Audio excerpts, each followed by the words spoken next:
If you worked your ass off in 2025 and still missed your goals, clearly the problem isn't a lack of effort, it's a lack of intentional effort. Two very different things. That's why you're grinding hard and still going in circles. So here's my promise. Spend 2 focused hours with me right now, and I guarantee it'll be the highest ROI block you invest this year. This is a private closed door planning session I ran for my paying clients in CMB. I wasn't gonna release it, but multiple people told me it was the best live training they've ever been on. And fuck it, I'm feeling in a generous mood today, so I decided to put the whole thing on YouTube as my gift to you. By the end of these 2 hours, you'll know exactly why you didn't hit your goals last year and what to do differently this year to guarantee that you do. We'll strip out all the bullshit that held you back, get crystal clear on your vision, and then map out a rock solid game plan to dominate 2026 in your business and your life. If you follow along and do the exercises while you watch, you will not be the same person by the end of this video. So if you refuse to let 2026 be a carbon copy of 2025, grab a notebook, lock the fuck in, do the exercises with me, and let's build your best year yet. Let's get into it, huh? We got no time to waste. So our goal for today, very simple, is to map out your 2026 so you have the best year of your life so far. That's what I want for every single one of you right here. When I say best year, I mean not just in business in terms of how much money you make, but also life. A lot of people say you can't have both. You got to choose. You got to have a great business or a great life. And I say, fuck that. Why not have both? You absolutely can. And that's what we're going to do here today. And so my goal with today is I want to help you become what we call a life artist. What is that? Someone who is phenomenal at squeezing every drop of juice out of life. You guys see those people? There's rarities, like maybe in high school, there was a guy who just seemed to have it all. You know, the guy who was like, got great grades. He played all the sports, all the A teams. He's like school captain. He has the best friend group. He gets the girls. It's like, guys, everything, you know? And that's what I want for all of you guys. You know, I want you to win in every domain. And what that looks like outside of school, obviously, is making a lot of money and living a great life as well. So if we don't do this, if we don't take the time to sit here and intentionally plan, well, I hate to break it to you, but 2026 is going to be a repeat of your 2025. Now, if you had a great 2025, that's awesome. If you didn't, let's not let it happen again. So let me know in the chat, if this year was a repeat of last year, would you be happy or would you be sad? Let me know in the chat. Would that be good or bad? Interesting. Okay. It's like 99% bad. Rudy said it was good. That's good. You made good progress last year. Yeah. Pretty much all of you guys here. Why do you think that is? That's pretty interesting. We'll dig into that a little bit more today. Because here's the truth, all right? Working hard, I think I heard Hormozy say the other day, he put it really well. He says, suffering is a fixed cost of life, right? No matter what you do, you're going to suffer to some degree. There's going to be suffering. You're going to have to work hard no matter what. So if you're going to have to suffer and you're going to have to work hard and there's going to be pain no matter what you do, well, you may as well make some of that pain translate into the exact life you want. This is what happens if we don't take the time to plan the year and we do this properly. You're going to work hard on a bunch of shit, a bunch of random activities. You won't really grow much. Your business will kind of be a mess. And then your life's just going to get the leftovers. Which, to be honest, is kind of what happened to me last year. Last year was absolutely one of my toughest years ever. It was brutal. I experienced the highest highs and some of the lowest lows of entrepreneurship, felt the full brunt of the entrepreneur experience, and it was tough. It was really tough. I do not want my 2026 to be a repeat of my 2025. And I'm very clear on how I'm going to make that happen. I'm very confident that it will happen. A lot of that, it comes down to the process that we're going to be talking about today. This is something I've been doing every year for the past probably 10 years, an exercise like the one we'll do today. And well, that's enabled me to level up quite a lot. It's been, with the exception of last year, pretty much year-on-year growth. And I want to be fair in saying last year was absolutely my best year yet for music as well, which is really good. And so it's just the business took a bit of a hit. We still made over $1 million, so it's okay. But I want to grow a lot more this year. So here's what's going to happen. You're going to feel out of control. You're going to chase a bunch of shiny objects again. You're going to get distracted. You're going to do a bit of this and a bit of that. And you'll spin your wheels in the mud, going nowhere, hoping you grow. And I hate to break it to you guys, but hope is not a strategy. If you want this year to be your most profitable year and your most fun year, I hate to break it to you, dude, that shit's not going to happen by accident. It's not just going to miraculously happen where you make a fuckload of money and you live a phenomenal life. That's just not how it works, okay? We have to be extremely intentional about what we're going to do. Because here's the way that most people end up approaching their planning for the year and actually using their time. And you guys have probably seen this analogy before with the rocks, pebbles, and the sand. Most people fill their life with the bullshit stuff first. The life admin, day-to-day chores, client work, errands, just sort of random shit. Then you try to throw in the pebbles, which might be like, I don't know, outreach, client delivery, fulfillment, the important stuff, but not like the really big stuff. And then when it comes to the shit that actually matters, like the rocks, aka your life goals, and also the things that are extremely fulfilling and bring you the best and happiest memories, you kind of sort of try and throw them in at the end. And it's like, dude, it doesn't fit in the jar. The jar is a finite amount of space. There is a finite amount of time in this year, just like every year. And so what we want to do, we want to flip that, okay? So today, I want to put you in the driver's seat, and I want to create a rock solid plan that gives you total clarity for the year. I think I just duplicated the slide. So that way you can squeeze the most profit and fun out of 2026, which would be phenomenal. So what we're going to do today is we're going to decide what those rocks are for you. Okay, when I say rocks, the shit that really matters. Like if you get to the end of the year and you have all of your rocks in the jar, it's an interesting analogy, you'll be very happy with how the year went. Okay, so the rocks, these are like the big meaningful goals and also the big meaningful experiences as well. We're then going to put in the pebbles and then sprinkle the sand in around it. And if you do this, I know it's kind of a metaphor, right? But if you actually do this, you'll see this actually does work like this. And if you try and do it this way, you'll see it actually does look like that as well. Okay, so it's all the same stuff. It's just the order that we put it in makes a huge difference. Okay, so I want to know for you specifically, why is this session important to you? What are you hoping to get out of today? Why is being here today specifically important for you? A lot of you guys were saying you don't want this year to be a repeat of last year. Well, why is that exactly? I want to get some leverage on ourselves here, okay? So we actually take this shit seriously. Jack wants to start this program and the year off right. Yeah, man, there's something, I know it's kind of cliche, you know, where it's like, oh yeah, new year, new me, all that stuff, which for most people ends up being total bullshit because they get all fired up for a few days. They take a bunch of radical actions, start waking up early, going to gym and all this shit, and it fizzles out. You guys know January 14th is the actual day where most people give up on their New Year's resolutions? January fucking 14th, dude. Not June 14th, not December 14th, January 14th. So clearly the whole resolution thing doesn't do shit. It doesn't matter. Okay? We gotta be much more intentional than that. We gotta set a clear identity for ourselves. We gotta install good habits. And we gotta get clear on the goals we actually want to achieve. And that starts here. I think it's something really nice, something really refreshing about starting a new year. Shed all the old bad habits, bad thoughts, clear out the wardrobe, clean shit up, and just kind of start fresh. And you capitalize on that momentum and don't let it die, most importantly, okay?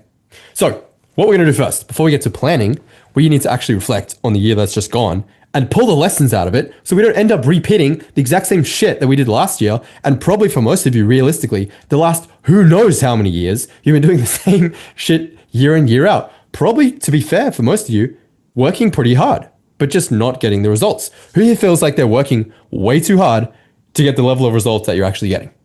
Because that was me last year. I was like, dude, I am working way harder than any fucking person ever should to get this level of results that I'm getting. Like I am getting a disproportionately low amount of results compared to the effort that I'm putting in. It was a total flip from the years prior where it felt much lighter, much easier.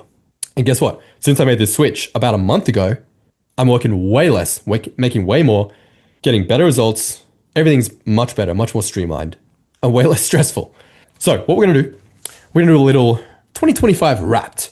So Spotify started this little trend, I don't know when they started, maybe 10 years ago or something, where they give you a little review at the end of the year, and they show you, hey, this is all the artists you listen to, this is who you listen to the most, this is the taste in music you had this year. For me as an artist, I get the Spotify Wrapped for Artists, where I get to see how many streams I got this year, how many super fans, the growth, all that kind of stuff, which is super exciting for me. And this year, we absolutely smashed it.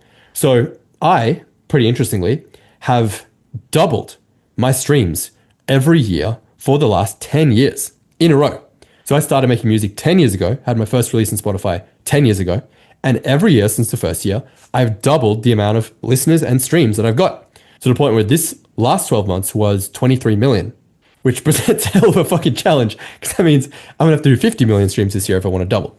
So anyway, point being, we're gonna take a bit of time. We're gonna actually reflect on the year that's just gone, the highs, the lows, and if you guys don't have a journal or something to write on, now would be a great time to get that out. I want to quickly show you a recap of my year, not because I love talking about myself, but I want to show you the actual like journey, I think a lot of people share just highlight reels on their social media, and that's all well and good. And that often leads to comparison bias, where how many times do you go on, Instagram and it seems like everyone else is killing it, and then you're just sitting there like, why do I suck?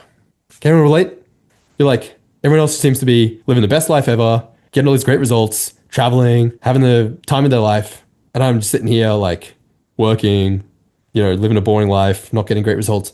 And it's like, yeah, because everyone's sharing the fucking top 1% highlights of their life. And you compare that to your average day-to-day reality. And then you think like, these people all have it figured out. Trust me, dude. No one has it figured the fuck out. That's the biggest thing you'll learn. Adults are all just children who are older. Okay. So what I'm going to go through super quick is a wrapped version of my year. And I want to show you not just the highlights, but the lows as well. Okay. Because I want to be extremely radically transparent about how this entrepreneur journey actually looks and what you can kind of expect. Because this year was a motherfucker of a roller coaster. So I'm going to show you mine, and then we are going to put together yours so you can celebrate the wins, but also pull the lessons out of it as well. And we'll do some reflecting. We got a lot to get through, so I'm going to keep this quick. So January, got into my best shape yet, adopted a stray kitten, became a cat dad, not something I thought would happen. We just sort of picked her up off the street. February, my dad's 60th birthday, developed a random hardcore chess obsession that lasted like 3 months. Went to my favorite place on earth, Niseko Village, with my 2 best friends and my girlfriend at the time. March, ended a 3-year relationship. We're still friends. It's all good. We're amicable. I wish her the best. Nothing happened. Just kind of wasn't the one for me. All good. April, went back to my place of birth in Zimbabwe for the first time ever, which was pretty cool. Went on a little trip to Africa. Those of you guys in CMB, hung out with our good friend, mentor, and coach, Mr. Matthew Volkwin, for a few days. That was pretty fun. May had my, technically not a record month. I think it was like a couple $1,000s off, but pretty close, right? It was damn near 200K, which was pretty cool for me.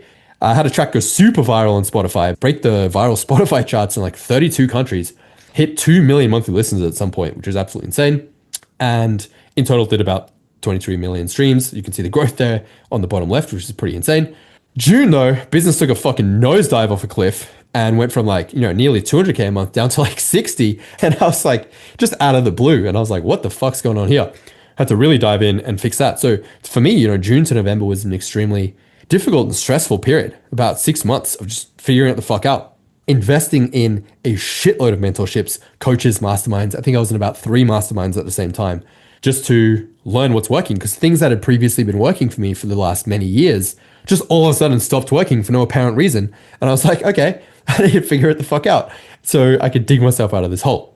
Took up boxing, which was really good for my health, fitness. I think it's just really good. I think everyone should learn a martial art, at least. Bit of self-defense. It's good cardio too. July, went on a tour to Europe, played some iconic venues, the iconic Cafe Mambo in Ibiza. I had Taki's mastermind there with a bunch of 7-8-figure killers. Mexico, did a little podcast run as well. Interviewed Tobias Allen, who is the former CMO of acquisition.com. He was the mastermind genius behind Alex's record-breaking book launch, Alex Hormozi, which is pretty cool. He's also one of our students in CMB. So got to catch up with him, interview him. Pretty cool. August, turned 28, became top 50 affiliate for Alex Hormozi's Guinness World Record-breaking book launch, which was pretty cool. And you guys helped me with that, so thank you. Played a couple big headline shows overseas in Hong Kong, which is cool. Played the warm-up slot for Showtech, who are iconic DJs. September was a really fucking difficult month, not gonna lie. I basically just went dark, locked the fuck in to save my business. Worked literally 14, 15, upwards of sometimes over 20 hours a day. Many, many all-nighters, 7 days a week for 3 months to save my business and just figure out like what's broken and how to fix it essentially. Turns out a lot of it was to do with my avatar, which I realized I didn't like. So we changed that in December. October, I ended up playing my first ever festival, which was really, really cool, for 3,000 people. Opening for Darren Styles, sold out, was fucking incredible. That was super fun. November, we developed and launched our second AI bot, which is still in beta, still working on it. This month is a lot of improvements coming for you guys in CMB who have been using it and giving us feedback. Really appreciate that. We should have like a much better working version this month. It's taken a lot of time to develop and perfect, but it'll be worth it for sure when it's done. Ultimately, just end up taking a lot of risks that didn't work out. And that's the game. Sometimes it works, sometimes it doesn't. But you got to keep showing up and you got to keep swinging, keep showing up to the plate and keep swinging that bat, right? Honestly, if I'm fully transparent, we were probably about 2 months away from like completely running out of money, which was an extremely scary experience after 7 years in the game, killing it. And then to have this happen was, I started doubting myself a lot. I was like, man, Why do I suck all of a sudden? My clients are getting great results. Students are getting great results. All of my consulting clients, these fucking 7, 8 figure business owners coming to me for like copywriting help, marketing advice. I give them advice. They go implement the advice. They make millions of dollars. I'm like, how the fuck am I able to make all this money for everyone else except for me? What's going on? Yeah, we had to figure that out. Finally figured it out. Took one final big bet in December. Ended up pivoting the avatar. For those of you guys who saw the announcement video, the whole I'm quitting coaching thing. I'm not actually quitting coaching, as you can probably tell. We're here. Just changing the avatar. Going from BizOp, which I realized I hate with a passion, and back to my roots of coaching copywriters, helping winners win. And I'm really, really excited for the new direction. The new old direction, should I say, from December, where we're just helping copywriters again. Happy ending, which was really good in December. Saved the business. White Christmas with my family in Finland, which was really, really cool. And bought my dad a Rolex for saving my life when I was 10 years old, which is pretty cool too. London in New Year's Eve. And that brings us to present day. So a lot of ups and downs this year. I just want to kind of show you behind the curtain because I think a lot of you see my stories and other people as well, and they're just showing the highlights. And I wanted to show you a bit behind the scenes of like what actually happens in the entrepreneurship journey. And having these extreme highs and extreme lows is very normal. It's all part of the game. So now it's your turn. I want you to grab a notepad and pen. When you got it, just say got it in the chat. If you have something to write on, preferably pen and paper. I don't want you doing this digitally, old school, analog, pen and paper. It is the way to go. So when you have something to write on and something to write with, i.e. a pen, just say got it in the chat and we'll kick on. Cool. Let's get it. So I'm going to get my trusty little timer here. Most of my talking is over, which is nice. The rest of the session is going to be largely you guys doing the work, okay? Doing the writing and the reflecting. So what I want to do now, the first half of today is going to be reflecting on last year, pulling the lessons out. And then the second half of today is going to be planning this year and all the exciting goals and stuff you want to hit. So it'll be about 2 hours in total. So I will give you 60 seconds and I want you to, don't type in the chat, just write it down yourself. All of the highlights that come to mind from the past year. Everything good that happened, not necessarily accomplishments, just highlights. Memorable things that happened, could be trips, adventures, could be accomplishments, could just be things that were just positive memories of 2025. What were some of the highlights? Give you a minute, write down as many as you can think of. 15 more seconds. All right, that'll do. Who's looking at the list and feeling like, hey, last year was actually not too bad. That's cool stuff that happened. Feel free to let me know a couple in the chat as well. You can let me know like your best one, your best two. If there's anything that comes to mind, I'd love to read through some of these. Hear about some of you guys' good experiences. Got 2 copywriting clients, bought my dream fragrances, traveled a lot, kept my mental health in check, moved to Barcelona, got back in shape. Sounds like a pretty good year. Cameron, 30K a month. Hell yeah, Rudy quit his job, making that freelance money. Cameron moved back to Bali. Simon, nothing good happened. Well, my friend, you're alive and breathing, and that's good. Honestly, if all you did in 2025 was just fucking survive and make it through, be proud of yourself for that. Brittany got engaged. Congrats. Javon moved to Australia, got my job, discovered TMP, got married, moving in with hubby, getting pregnant, traveling, first time living alone, got a high-rise apartment at 18. Hell yeah, dude. Well done. Almost had a heart attack when you saw him get down on one knee. Very cool. Yeah, obviously that's a very memorable experience. Congrats. Honeymoon. A lot of people getting married, huh? A lot of my friends actually had kids this year. Pretty much my whole friend group had babies this year. Like literally in the same month. It was crazy. They all announced pregnancies in like exactly the same week last year, which is kind of interesting. So now I just have like my DGen friends and my family friends, completely opposite. The only thing they have in common is they all make a fuckload of money and live great lives, which is good. All right. What I want you to do now, draw a line under the list you just wrote. And now we're going to move to accomplishments. So I want you to brainstorm a list. I'll give you, again, 1 minute. Just list down all the things you're proud of that you did in 2025. So not necessarily highlights, just things you're proud of in all endeavors of life, okay? Wealth, health, fitness, relationships, communication, personal development, everything that comes to mind. 60 seconds, off you go. Then you feel free to share a couple if you want in the chat. Up to you, you don't have to. Yep, 2025, not your whole life. Give you 10 more seconds. All right, that's time. Let me know if you're in the chat. Let's celebrate some wins.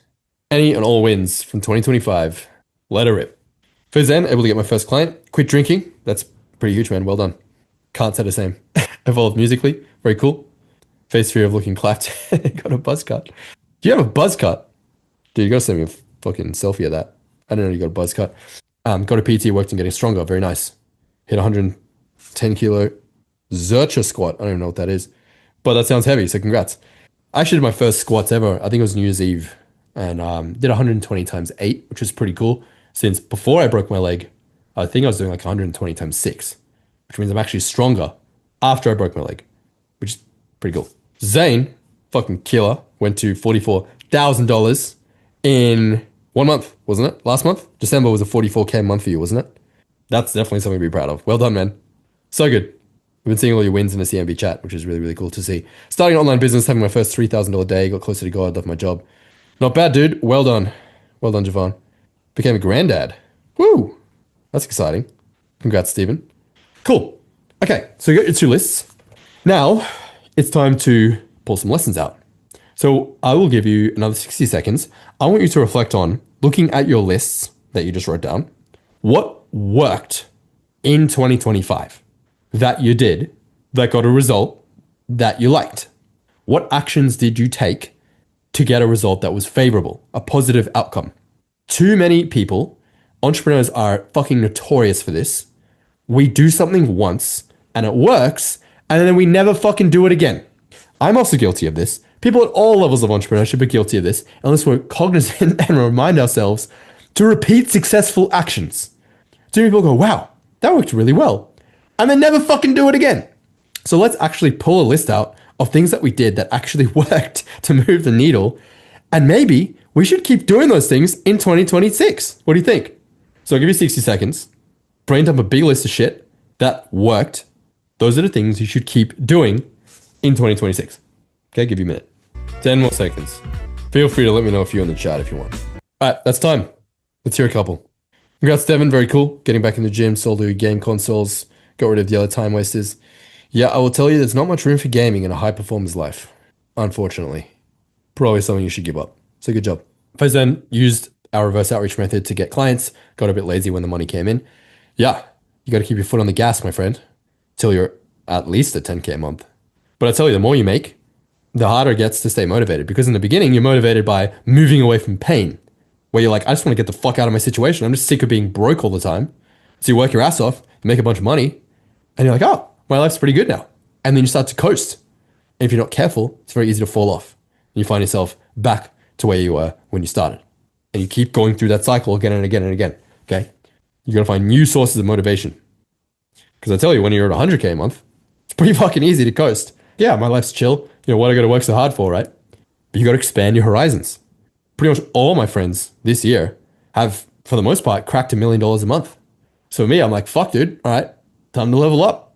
My environment is raising me to a higher standard. So environment's super key as well. If you're hanging around people who are just making average incomes, when you're at even just something like as low as $120,000 a year, you feel like you're doing really well. And for me, you know, when I'm making $1 million a year, I feel like I'm doing really well, obviously compared to the average citizen who's making like 60K a year. Well, you got to surround yourself with people who are killing it at a much higher level, because pretty soon you're going to go from feeling real big to feeling real small. And I'm not saying that so you compare yourself to others, because comparison is the thief of joy, but use it as inspiration to level up and hit the next level. Weekly cold plunges, cool. What are some successful actions you guys took last year that you're going to repeat this year? Genuine outreach from a place of service and coming from the heart. Yeah, that always works. Will never not work. Just be brave, believe in myself, found people to guide me that believe in me. Yes, you're in the right place for that. Plugging into the CMB community for accountability. Yeah, you should lean even harder into that this year. You guys should find an accountability partner. I'd highly recommend that. Use AI outreach methods, calendar planning, super important. Win the day list, power list, faced any fear, grabbed my balls and did it anyway. We'll love to hear it. I told you, dude. Fucking 10K a month, quit my job by June 2026. I was like, Rudy, nobody, we're making it happen this year in December. And you did it. Well, you quit your job anyway. So well done. Sometimes you just need people to shake you up and bring your long goals into the present. You need people to tell you that whatever the fuck you're planning is too small, with too much time, and you can do better. Sometimes you need to see people break that 4-minute mile in order for you to go, huh, maybe I can do it too. You know what's funny? No one fucking ever ran a 4-minute mile until someone did it. And then all of a sudden, a fuckload of people started doing it because they went, oh, it's actually possible. And then that broke their limiting belief that it wasn't possible. Therefore, all of a sudden, they could do it. Okay, your mind is extremely powerful. Your environment is also extremely powerful. swap Netflix time for actually doing stuff. Yeah, that's a good trade. You should keep doing that. Also, not much room for Netflix on the high performers life. Hate to break it to you guys. A lot of good stuff here. All right, so we're going to move on to our last little bit of reflection for this first part. We're going to do the opposite list. What didn't work in 2025? What are some activities or actions that you took, either work-related, like outreach strategies or something like that didn't work, or just bad habits that didn't work? AKA, what are some actions you took in 2025 that moved you away from your goals, or at least didn't help you move towards your goals? Could be drinking too much, partying too much, gaming, Netflix, doom scrolling, no consistent sleep and wake cycle, whatever it was. Give you 60 seconds again. What didn't work in 2025? Those are some things we should probably stop doing. Unless, I want to make an exception, you tried something once, like, oh, I sent one outreach message and I didn't get a client. You just haven't fucking tried, okay?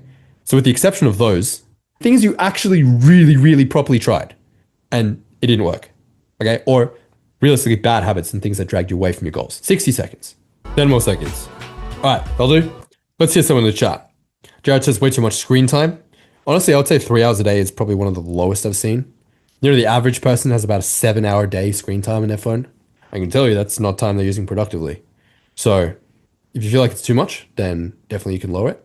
Obviously depends what you're doing on your phone specifically. Posting, that's a good use of time.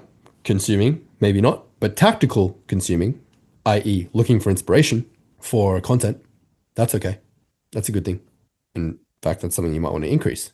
For me, for example, I was like very heavily against social media. I was like, I never go on Instagram, I never scroll, never check stories, never like use social media. I only just post. It was like an in and out mission. Get on there, post, get off. And then I realized I am trying to make all this original content and it doesn't always work very well. I would be much better off actually strategically spending a bit of time scrolling and consuming, seeing what actually is working on the platform, what's actually going viral, and then making my own version of those videos. And so actually adding in some screen time strategically, not doom scrolling, want to be very clear, helped my content perform a lot better. Brandon says paralysis by analysis, overthinking, procrastination, looking for something new and shiny, repeating it too many times. Yes, my friend, that is a demon you are going to have to learn to slay. Otherwise, you'll be stuck in that loop for eternity. What are you doubting myself? Imposter syndrome, overthinking, first world problems, forming opinions about stuff, thinking instead of doing. Yeah, I think I would argue most of you probably lack a bias towards action. You need to learn to be comfortable to take action with a much, much lower degree of certainty than you have been. The people who absolutely crush are able to take action at very low levels of certainty. Because if you wait to be fully certain before you take any action, you're going to be waiting an extraordinarily long time. And the people who move first and quickly, not sure if it'll work out, they're going to fucking run circles around you. Okay? You guys need to bias towards action. You'll figure it out as you go. You got two people. One of them isn't sure. They go and try some shit and it doesn't work. They go and try something else and it doesn't work. They go try something else and then it does work. Guess what? They've tried 3 things in the same amount of time that you have just sat there thinking about trying the first thing. It's like you're still at the starting line, working out, should I take a step forward? The other guy has already taken 300 steps forward, figuring out what doesn't work, works, bang. They're going to beat you every time. Smoking weed every day. Yep. Weed's not a super high performance drug by any means. Cool. Overthinking too much. Fuck sleep cycle. Absolutely can relate with that. Hopefully you guys are pulling some lessons out of the year. Leilani raw dogging my ADHD. No consistent sleep wake cycle. No consistent eating cycle. Partying too much. Getting complacent, lazy, binging YouTube. Yeah. It's good. Well, at least you guys are self-aware. Okay? Because most people, deep down, you probably knew you shouldn't be doing this stuff. When you actually write it down and you see it on paper, you're like, I've kind of been sabotaging the fuck out of myself this whole time. Imagine you did nothing else from today's session, but you just stopped doing the shit that was on that list. Do you think you'd be a lot more probable to hit your goals? Yes or no? Let me know in the chat. Literally nothing else from today. We just ended this session right now and you didn't set any goals, didn't do fuck all anything else, but you just stopped doing the things on that list. Do you think you would have a more successful 2026? Stupid question, but yes. No shit, of course you would. Okay, so this is half of the game. It's just stop getting in your own way. Okay? Here's the thing, are you actually going to stop doing the shit on the list though? That's what it comes down to. You're self-aware now. That's step 1. Step 2, you got to take action on it. Okay? Consistently. Cool. All right. We're going to wrap up the wrapped portion of this session. A couple more quick exercises. We're going to do a little clean out, and then we'll get into some deeper reflection after that, and then the rest of it. Okay. So this is a pretty cool little exercise. I learned a lot of today's session, credit where credit is due, from Jesse Itzler, who is a billionaire. He's the husband of Sarah Blakely, who's the founder of Spanx. And this dude is just kind of notorious for living a really awesome life. He just does a bunch of really cool, crazy shit every year. He runs ultra marathons, does all these like crazy big hikes, stunts, adventures, trips, whatever. Kind of like Richard Branson, just makes a fuckload of money and lives life to the absolute fullest. So I would say this dude probably has it figured out. So a lot of what we're learning today comes from him. So credit where credit's due. Okay, we're gonna do right now the blender exercise. Super quick and easy. All we do is I want you to mentally take note of all the things that happened last year. Okay, the good, the bad, the ugly, health, wealth, relationships, like every facet of your life, the money, where you're living, car you're driving, your friends, who you're dating, who you're not dating, maybe, all this shit. Put it in a blender and just like shake it up. And then give yourself a score. Where are you on the happiness meter out of 10? Just a general gut check about how you feel last year went, ending the year in 2025. Yep, Jesse did start a private jet company. He's a very successful entrepreneur, which got acquired by Warren Buffett. So you know you got a pretty fucking good company when Warren Buffett buys it, because that dude is risk averse as fuck. He does not buy anything that is not 1,000,000% solid. Okay, 4, 4, 1, 9, 6, 5, 6, 6, 5, 5, 4, 4. Some fairly low scores here. Couple high ones. Rudy 6.5. I think you're being a little harsh on yourself, but that's okay. So here's where this gets cool. There's a couple things that are dragging that score down from a 10. So I want you to write down what those are. When I say a couple things, I mean usually there's 1 to 2, maybe 3 areas of your life that for sure are dragging that shit way down. Okay, so it could be your finances, could be your health, could be relationships, could be your inner talk, like your narrative, personal development, your habits. Guaranteed there's a couple things that come to mind straight away that are dragging that score way down from a 10. It's probably not everything. You're probably not just like, I totally suck at life. There's like a couple domains that are dragging it down. So write down for yourself, what are those couple things? Like, why wasn't it a 10? For me, if I'm honest with myself, in every area, last year was actually a phenomenal year. It was just the business was extremely tough for 6 months. So that's why me, mentally, I think last year was like really brutal and hard.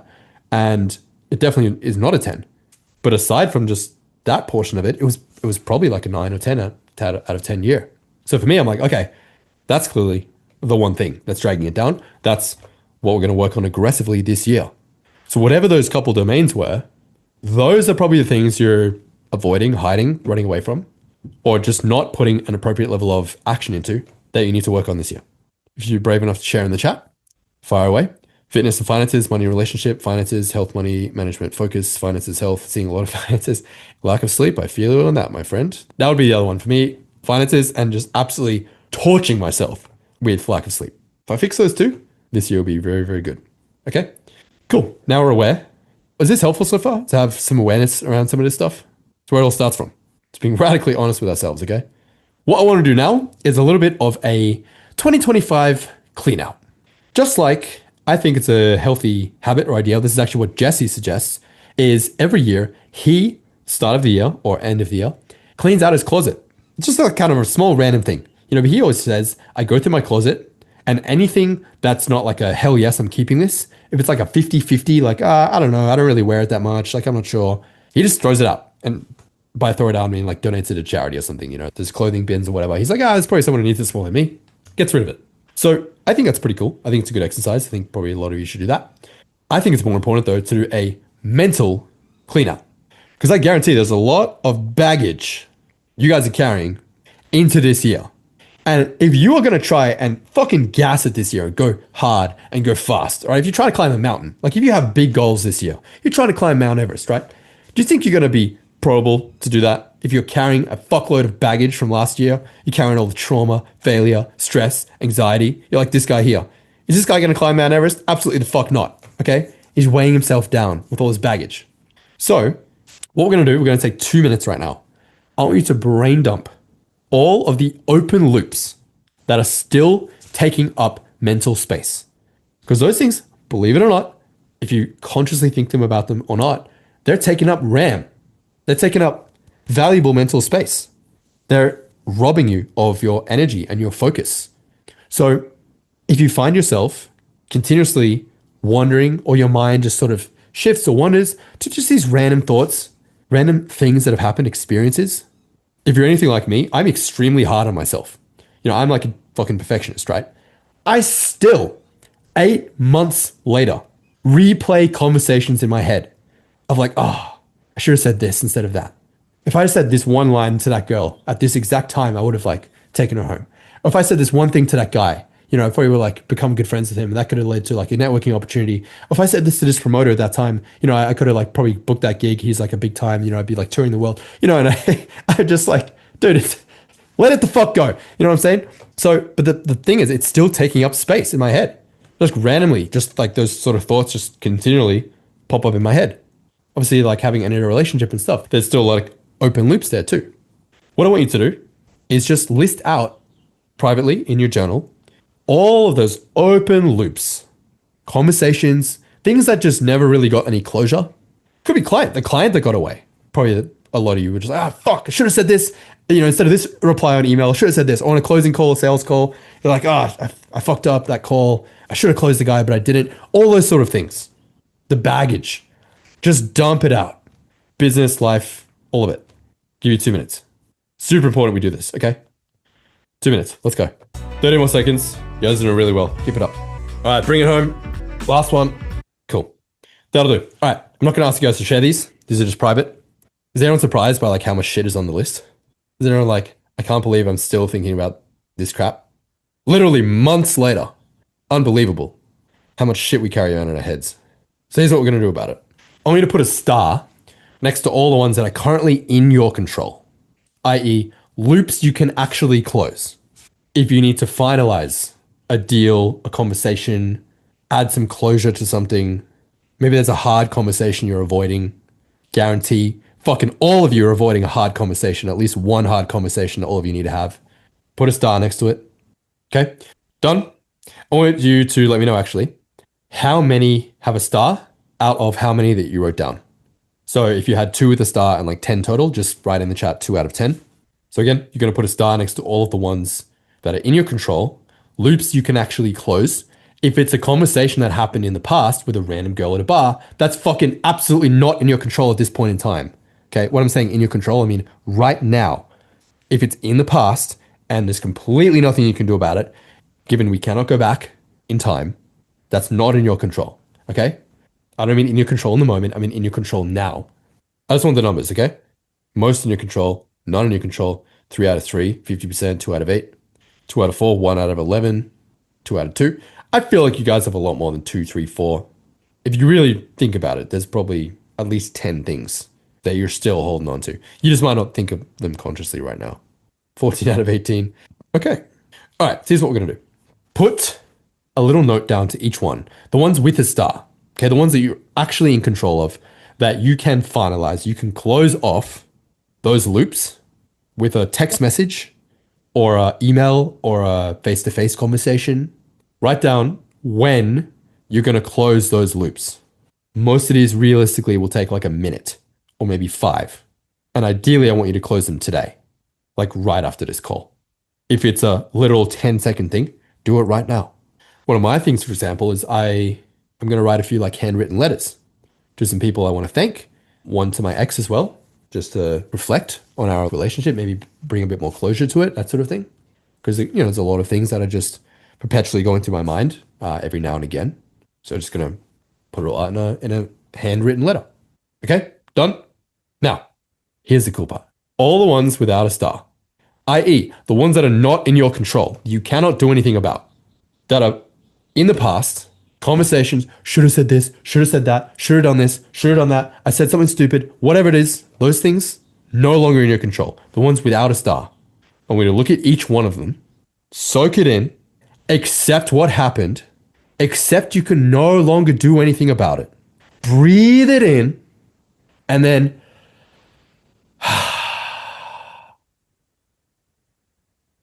let it the fuck go. Literally, breathe it out of your body. Think about it viscerally, Paint a clear image in your mind of it. Realize it's in the past. Realize it literally doesn't fucking matter. When you're 80, you're not going to remember it. It's going to make zero impact on your life. Absolutely guarantee the things on your list are going to make zero impact on your future or your life or your happiness or your goals. There is no one thing or interaction that happened in the last 12 months that would have been life-changing. I guarantee it. Okay? So breathe in, close your eyes, go one by one on the list, and just let it go. Take a deep breath in and then a deep breath out. Okay, I'll give you guys a minute to do that.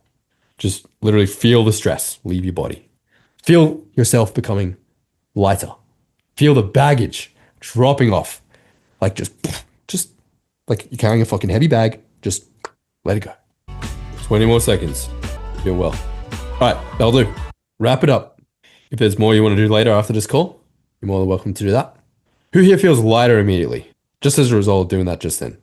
You just let go a little bit of that stress, a little bit of that baggage. Feels pretty good, doesn't it? Feels very good. You're now ready to enter this year strong. New year, fresh year. I give you full permission. Whatever happened last year, it don't matter. It's in the past. It's gone now. Nothing you can do about it. Let it go. Start fresh, start clean, stay focused. Jordan dropped a heavy load. Don't know if he's joining a Zoom call from the toilet or he's just had a lot of mental baggage, but either way, that's good. Heavy loads dropped are nice. Yeah, Callie, that's a great exercise. I think writing a letter to your past self, probably a lot of inner healing that up as a result of that. So yeah, I would encourage you to do that after this call. Okay, this is totally optional. I like to start the year with an extended fast. So I'm going to cover this super quickly. This is not a prescription by any means. Do your own research. I'm not a doctor. All those disclaimers, okay? I, once a year, like to do an extended fast, meaning a minimum of 3 days. I'm not going to go into the science here.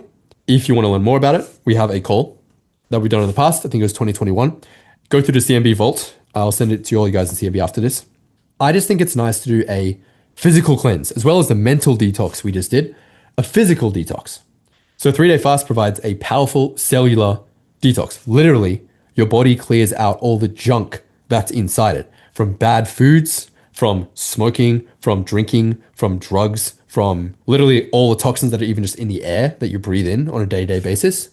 And what happens is after the first day or 2 days, kind of depending on the level of ketosis and whatever that you're in currently, your body starts to first use the stored energy from your liver. But after that, roughly 36, 48 hours in, it's going to start to burn your own fat for fuel, for energy.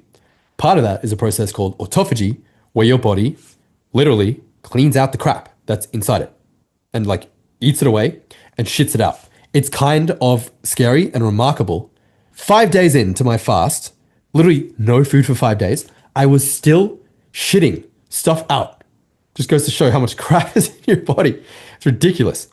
The idea of not eating for 3, 4, 5 days scares the shit out of you. Don't blame you. It's not really normal in today's day and age. But this is not new. This is something humans have been doing for literally ever, since the dawn of time. Humans were not eating 3 meals a day, okay? Back in our caveman days, they would have a giant meal and they would go days without food. And that's normal. Your body's totally designed to handle that. It's totally capable of handling that.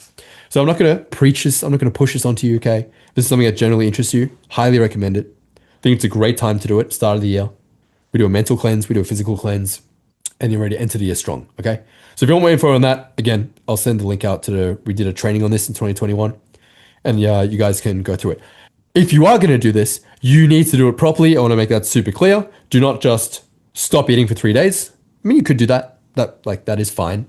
There is a right way to do it though, okay? You want to make sure you're getting your electrolytes in, so potassium, sodium, magnesium, through external salts that you'll add to water. I want to make this clear, you're still able to drink water, okay? I've never done a dry fast before, which is no water. I still drink water. Black coffee is also okay, but nothing else, no food. And it's amazing how much energy you still have. It's pretty cool. You get a lot of time as well. It's a really powerful habit. So I try and do that at least once a year. Curious, who's tried a prolonged fast before? Credit's due. I first got the idea and the system from this from Elliot Hulse, who encouraged me to do it because I saw him as someone who's extremely jacked and strong. You know, if it was some skinny soy boy who was you should fast, I'd be get fucked. But Elliot's big, strong warrior leader guy. I was okay, you have more credibility in my mind to encourage me to do this. So my first one, I think it was like 2019 or 2020, which was it was a 2 week fast. But okay, I want to make it super clear. It was not 14 days straight. It was 3 days no food, dinner, 3 days no food, dinner, 5 days no food, dinner. Okay. And when you do eat, no carbs. The whole goal with this is to essentially get your body into ketosis, which is what people attempt to achieve through the keto diet by not eating carbs. This just gets you into ketosis way faster than eating keto. But I would highly recommend you do eat keto for a day, i.e., don't eat any carbs for a day, just to have like protein and fats, which is what I did yesterday. I'm actually beginning mine today. So today's day one of the 3, and then we'll go through the rest of it. But it's not too hard. You'll figure it out. You'll go through little pangs of hunger. What you have to realize is a lot of the hunger you'll be feeling, it's purely psychological. It's not physiological. You're not actually hungry. Your brain is just conditioned that it should eat. And you break that. You just be a little bit disciplined and you realize it's all okay. It's pretty good. Highly recommend it. You guys can do your own research. Highly recommend looking into it. All right, let's move on. Cool. So we're going to do a quick wrap up of this year in review. What we're going to do right now, super simple exercise from the US military. I believe this originated from the Navy SEALs. So if it's good enough for the Navy SEALs, it's sure as fuck good enough for me. This is an AAR, after action report. Pretty simple. There's 3 steps. What happened? Why did it happen? And how to do better. So we've kind of already done a lot of the legwork for this. This will just be a little more formality of the way of doing it, okay? So last year, I'm willing to bet you probably had some goals. Is that true? Did you have some goals in 2025? You probably had a few. I want you to write down, what was your number 1 goal that you had last year? Hit 10K a month, get abs, get a girlfriend, have a net worth of XYZ amount, quit your job, whatever it was. You probably had a bunch of goals. And I would encourage you to do these for each of the goals you had. If you're in CMB and you did last year's version of this training with the life artist and the business architect, then you would have had 5 goals. So if you can dig those up and go through this, that would be very beneficial. For the sake of time, on today's training, we're just going to do 1, the number 1 goal you had. After the training, I would encourage you to go through the rest of the goals you had for last year. If you formally do goal setting and write them out, and do the exact same process for each of the ones on the list. Just write down in your journal and then let me know in the chat as well, if you want to, up to you. What was your number 1 goal for last year? I'm going to assume you're the type of people who probably set goals if you're here on this call. Miles said 14 days straight. Kudos to you, dude. Well done. I was genuinely amazed after 5 days of no eating, because I gym on the eating days. I went and did like a 3-minute plank with like 20 kilos on my back, and then like some pretty heavy bench, and I was fucking astounded at how much strength I still had after 5 days of no food. It's pretty crazy. Anyway, back on track. 10K a month, 20K a month, run up the bands. Do you want to be more specific? Well, guess what? Someone said they made no goals. How are you going to hit your goals if you don't have goals? It's not going to accidentally happen. Got a wholesaling deal done. Goals to leave the 9 to 5, 30K a month, which I did. Well done. Get off my ass. Good place to start. Or maybe sit on your ass and do some work. Get to 10K a month. Number 1 goal was to get started, but for some reason I couldn't. Well, we should change that. Number 1 goal was to get a client. Yes, you will. 15K a month, 10K a month. Fix up my gut health. Cool. Quit job. Okay. So point blank. Very simple question. Did you hit the goal? Yes or no? Not kind of. You did or you didn't. Binary answer, yes or no. If it's a, well, mostly it's a no. Okay, Cameron, yes. Love it. The rest of you, no. Miles, nope as fuck. Okay. So that's okay, but we don't want to let it happen again. So here's what we're going to do right now. This is going to be the after action review. Very simple. It's 3 questions. Okay. So write down in your journal, what actually happened? So if your goal was 10K a month, where did you actually end up? Not just in December, because that's a transitory period of time. It's only a month, but sort of on average, maybe let's say the last 3 months of the year, if it's an income goal. Generally last 3 months of the year, take the average of that. And you can say that's kind of your average income. So what actually happened? You don't have to tell me, just write it down. Okay, next. Why was there a difference? You'd be radically honest with yourself.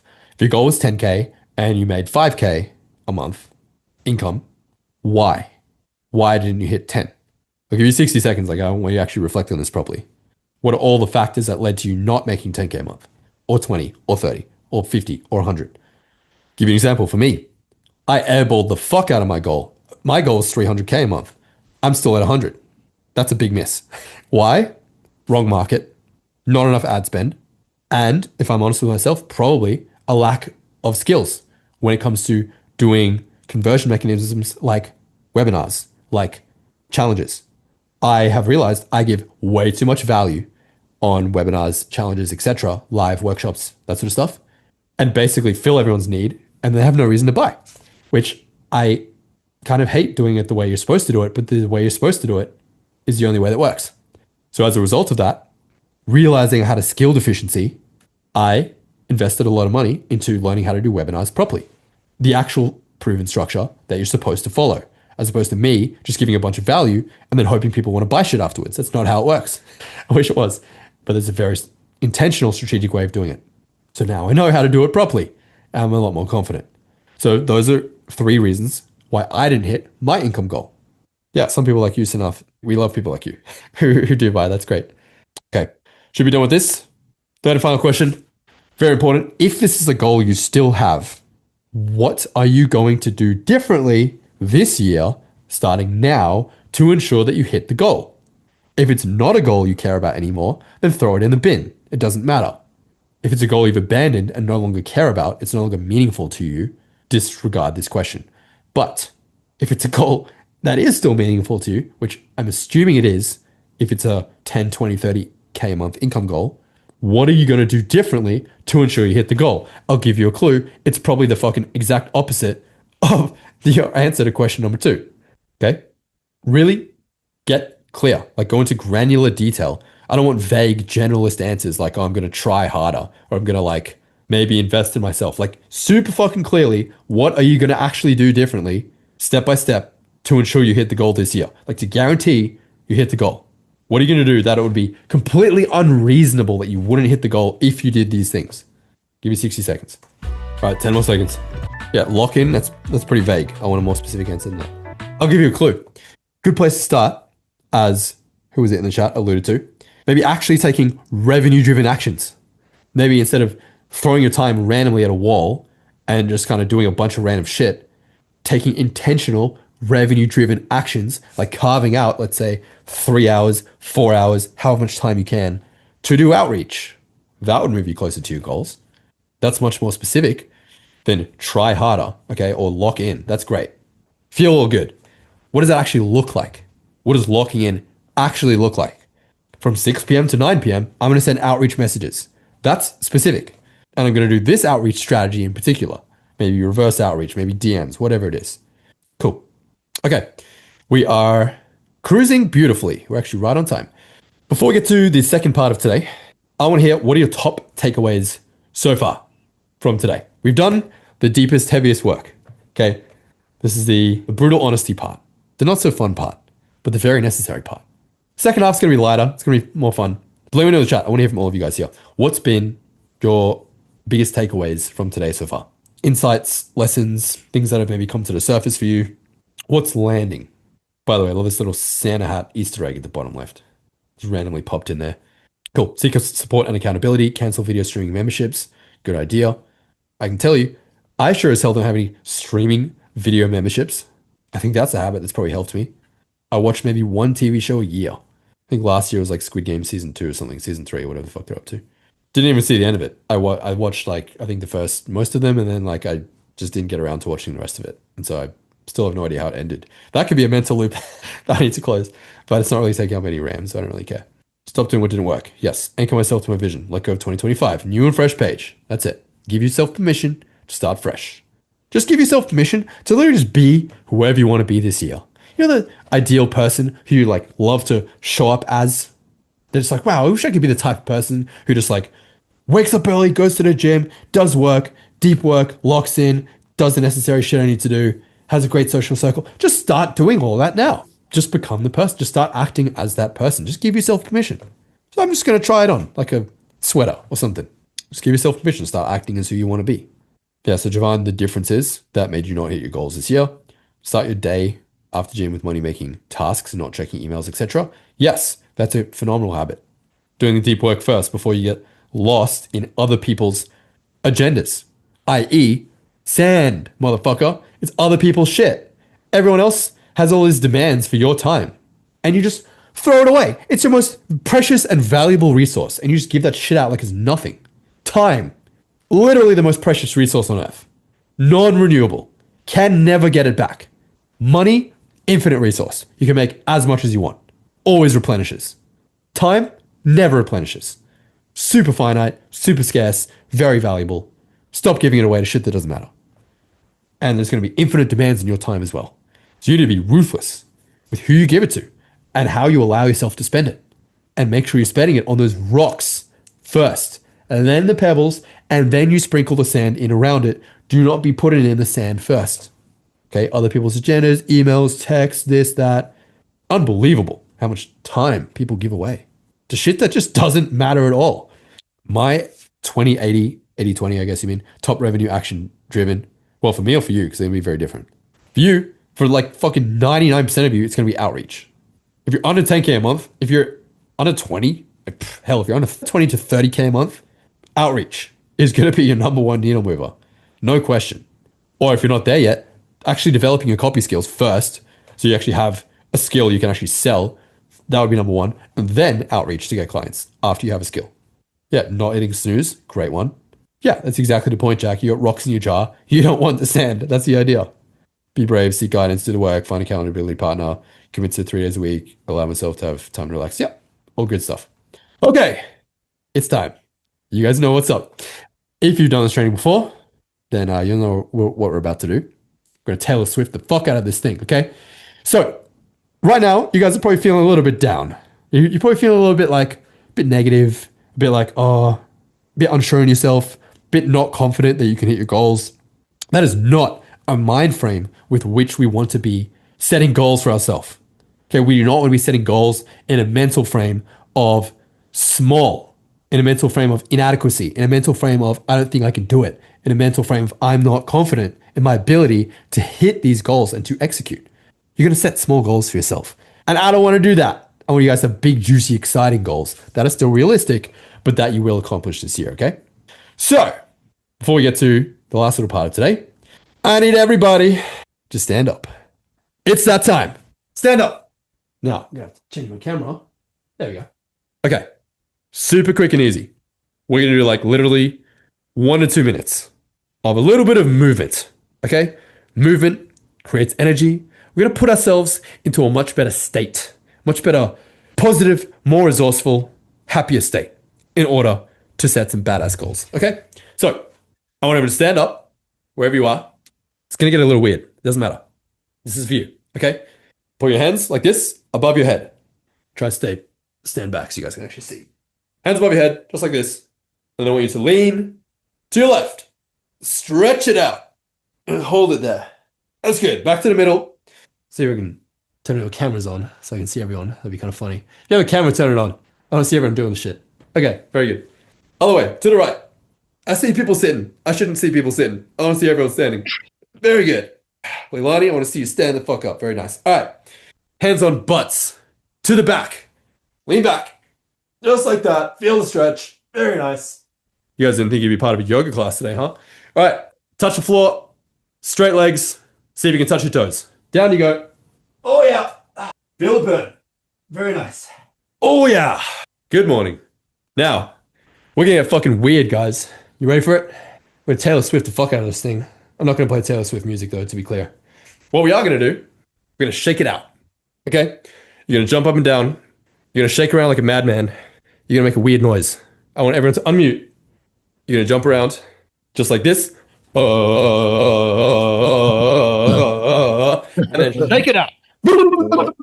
Just get it. Shake it around. The weirder the better.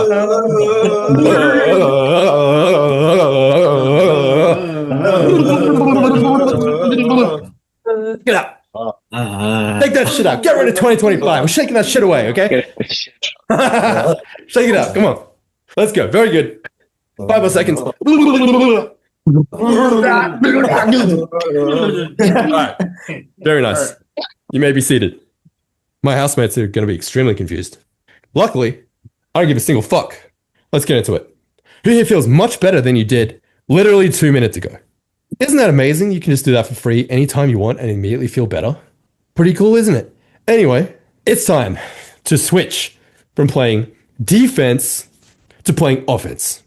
What this means is we're going to set radically clear intentions about our direction for 2026, so we do not fall prey to the same habits and actions that led to the results that you got in 2025.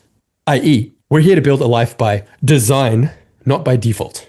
Because if you are not intentional about the goals you set, the actions and the habits, you're going to default into the same thought patterns and the same feedback loop and the same exact actions you've been taking for the last who knows how many years. The brain does not like change. It doesn't want to just become better and take radically different activities. It just wants to do the same shit day in, day out that it knows is safe and comfortable. So you have to be extremely intentional about how we're going to actually spend our time this year. By the way, can everyone please put yourselves back on mute? Thank you. Okay. In order to do that though, if we want to play offense, we want to build a life by design, I think it's fairly prudent to work out what the fuck we're actually working towards. What is the design? What is the actual dream life that you want to be living? And it all starts with the vision. We go from very high level all the way down to eye level. Don't worry. Okay. It's not some woo-woo shit. This is like very important.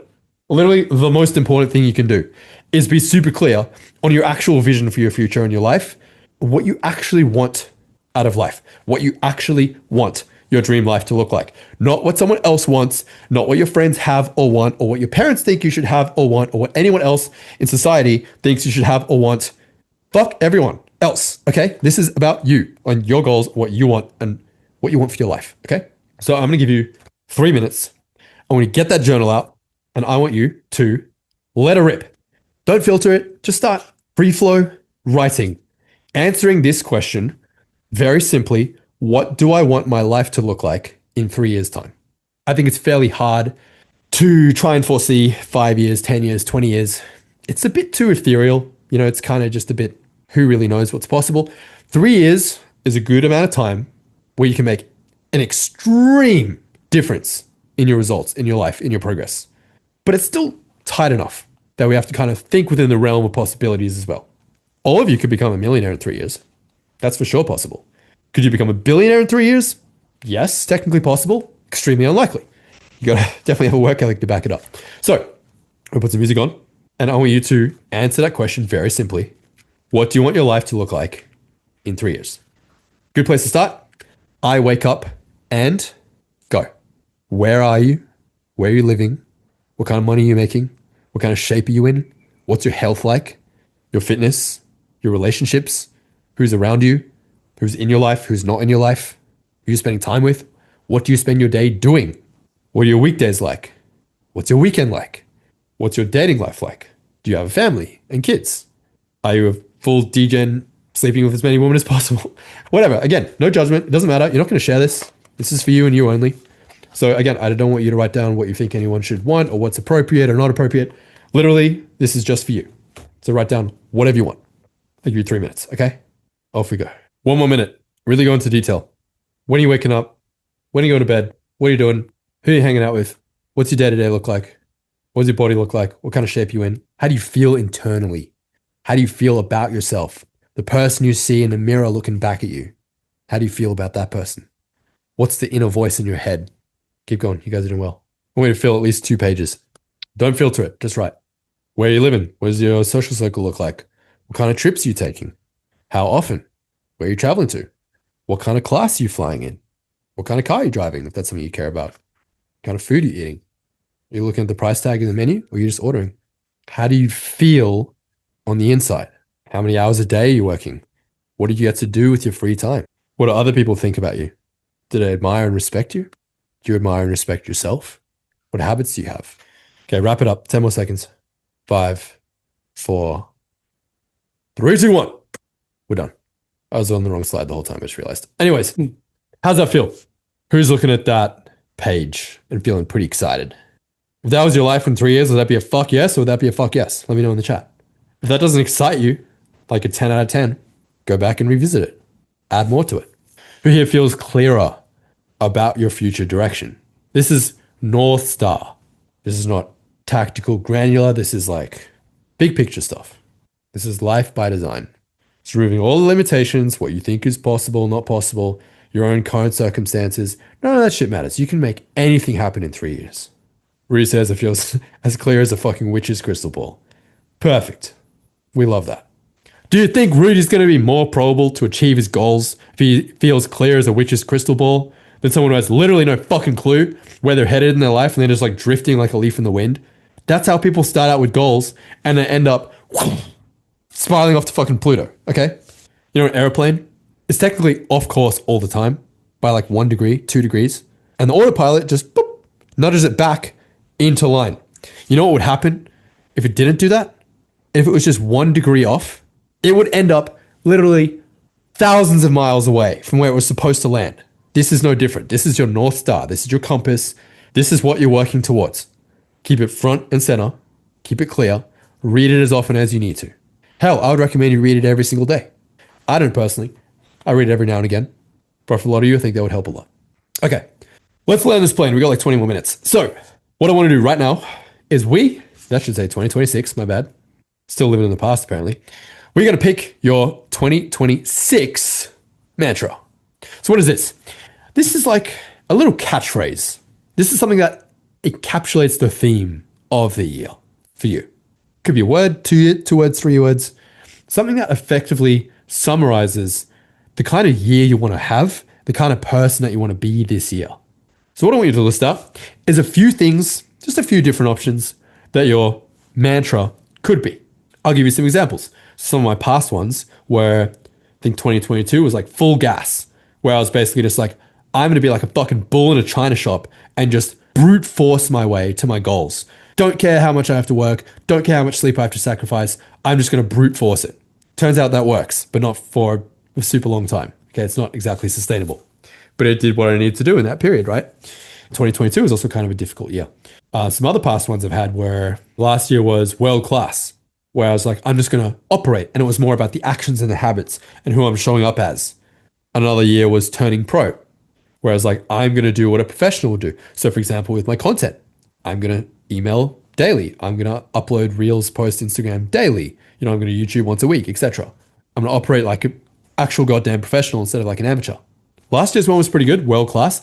I found though, that caused me to be too much of a perfectionist because I was like, well, everything I do has to be world class, it has to be perfect, it has to be excellent. Every single training has to have like the perfect font. You know what I mean? It has to have like just too much perfectionism. So for me, I was like, okay, maybe instead of spending too much time trying to make everything perfect, my mantra for this year is play to win. That's what I decided on. And for me, it hit me in the gut.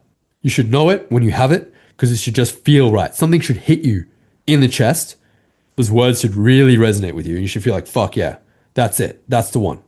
So if you're not quite there yet, just keep listing out a bunch of stuff until you get something that really hits you.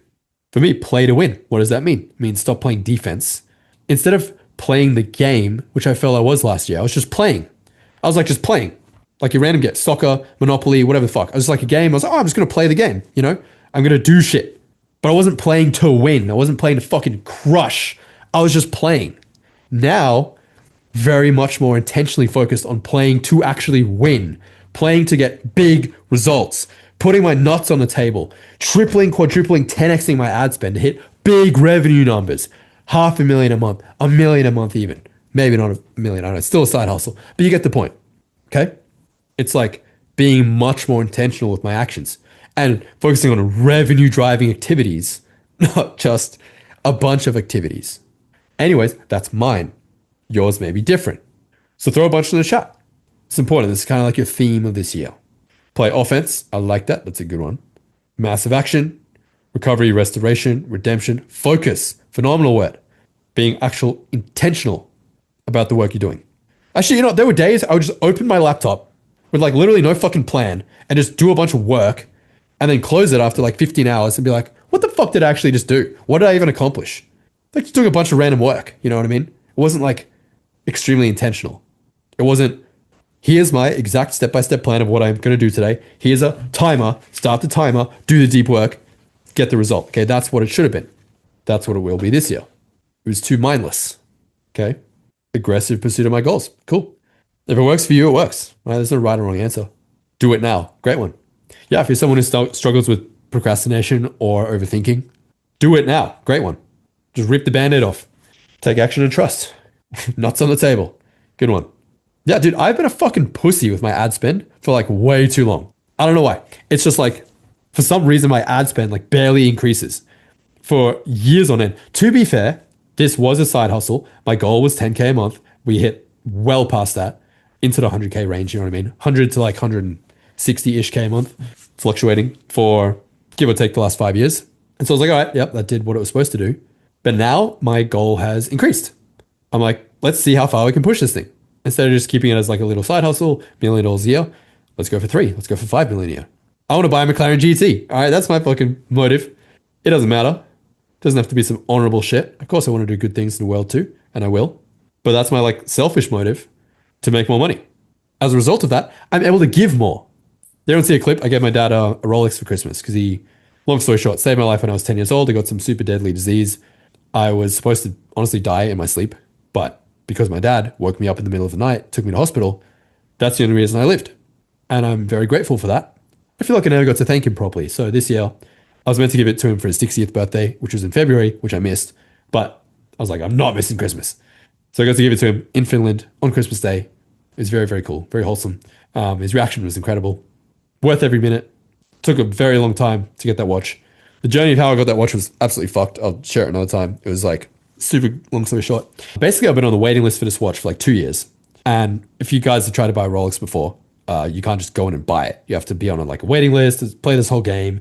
A lot of manufactured scarcity, some supply constraints too, but a lot of it's just manufactured scarcity. So 2 years, still haven't got the call from them. Followed up a bunch of times. Call every fucking store. I'm on like 6 different waiting lists in 6 different cities to try and get this watch, right? Eventually I was like, okay, I'm going to Finland in 4 days. I'm not going to get a call. Like I got to take matters into my own hands. And so I go on Chrono24, which is essentially the eBay of the watch world, to hit up every dealer. I hit up every dealer in Australia.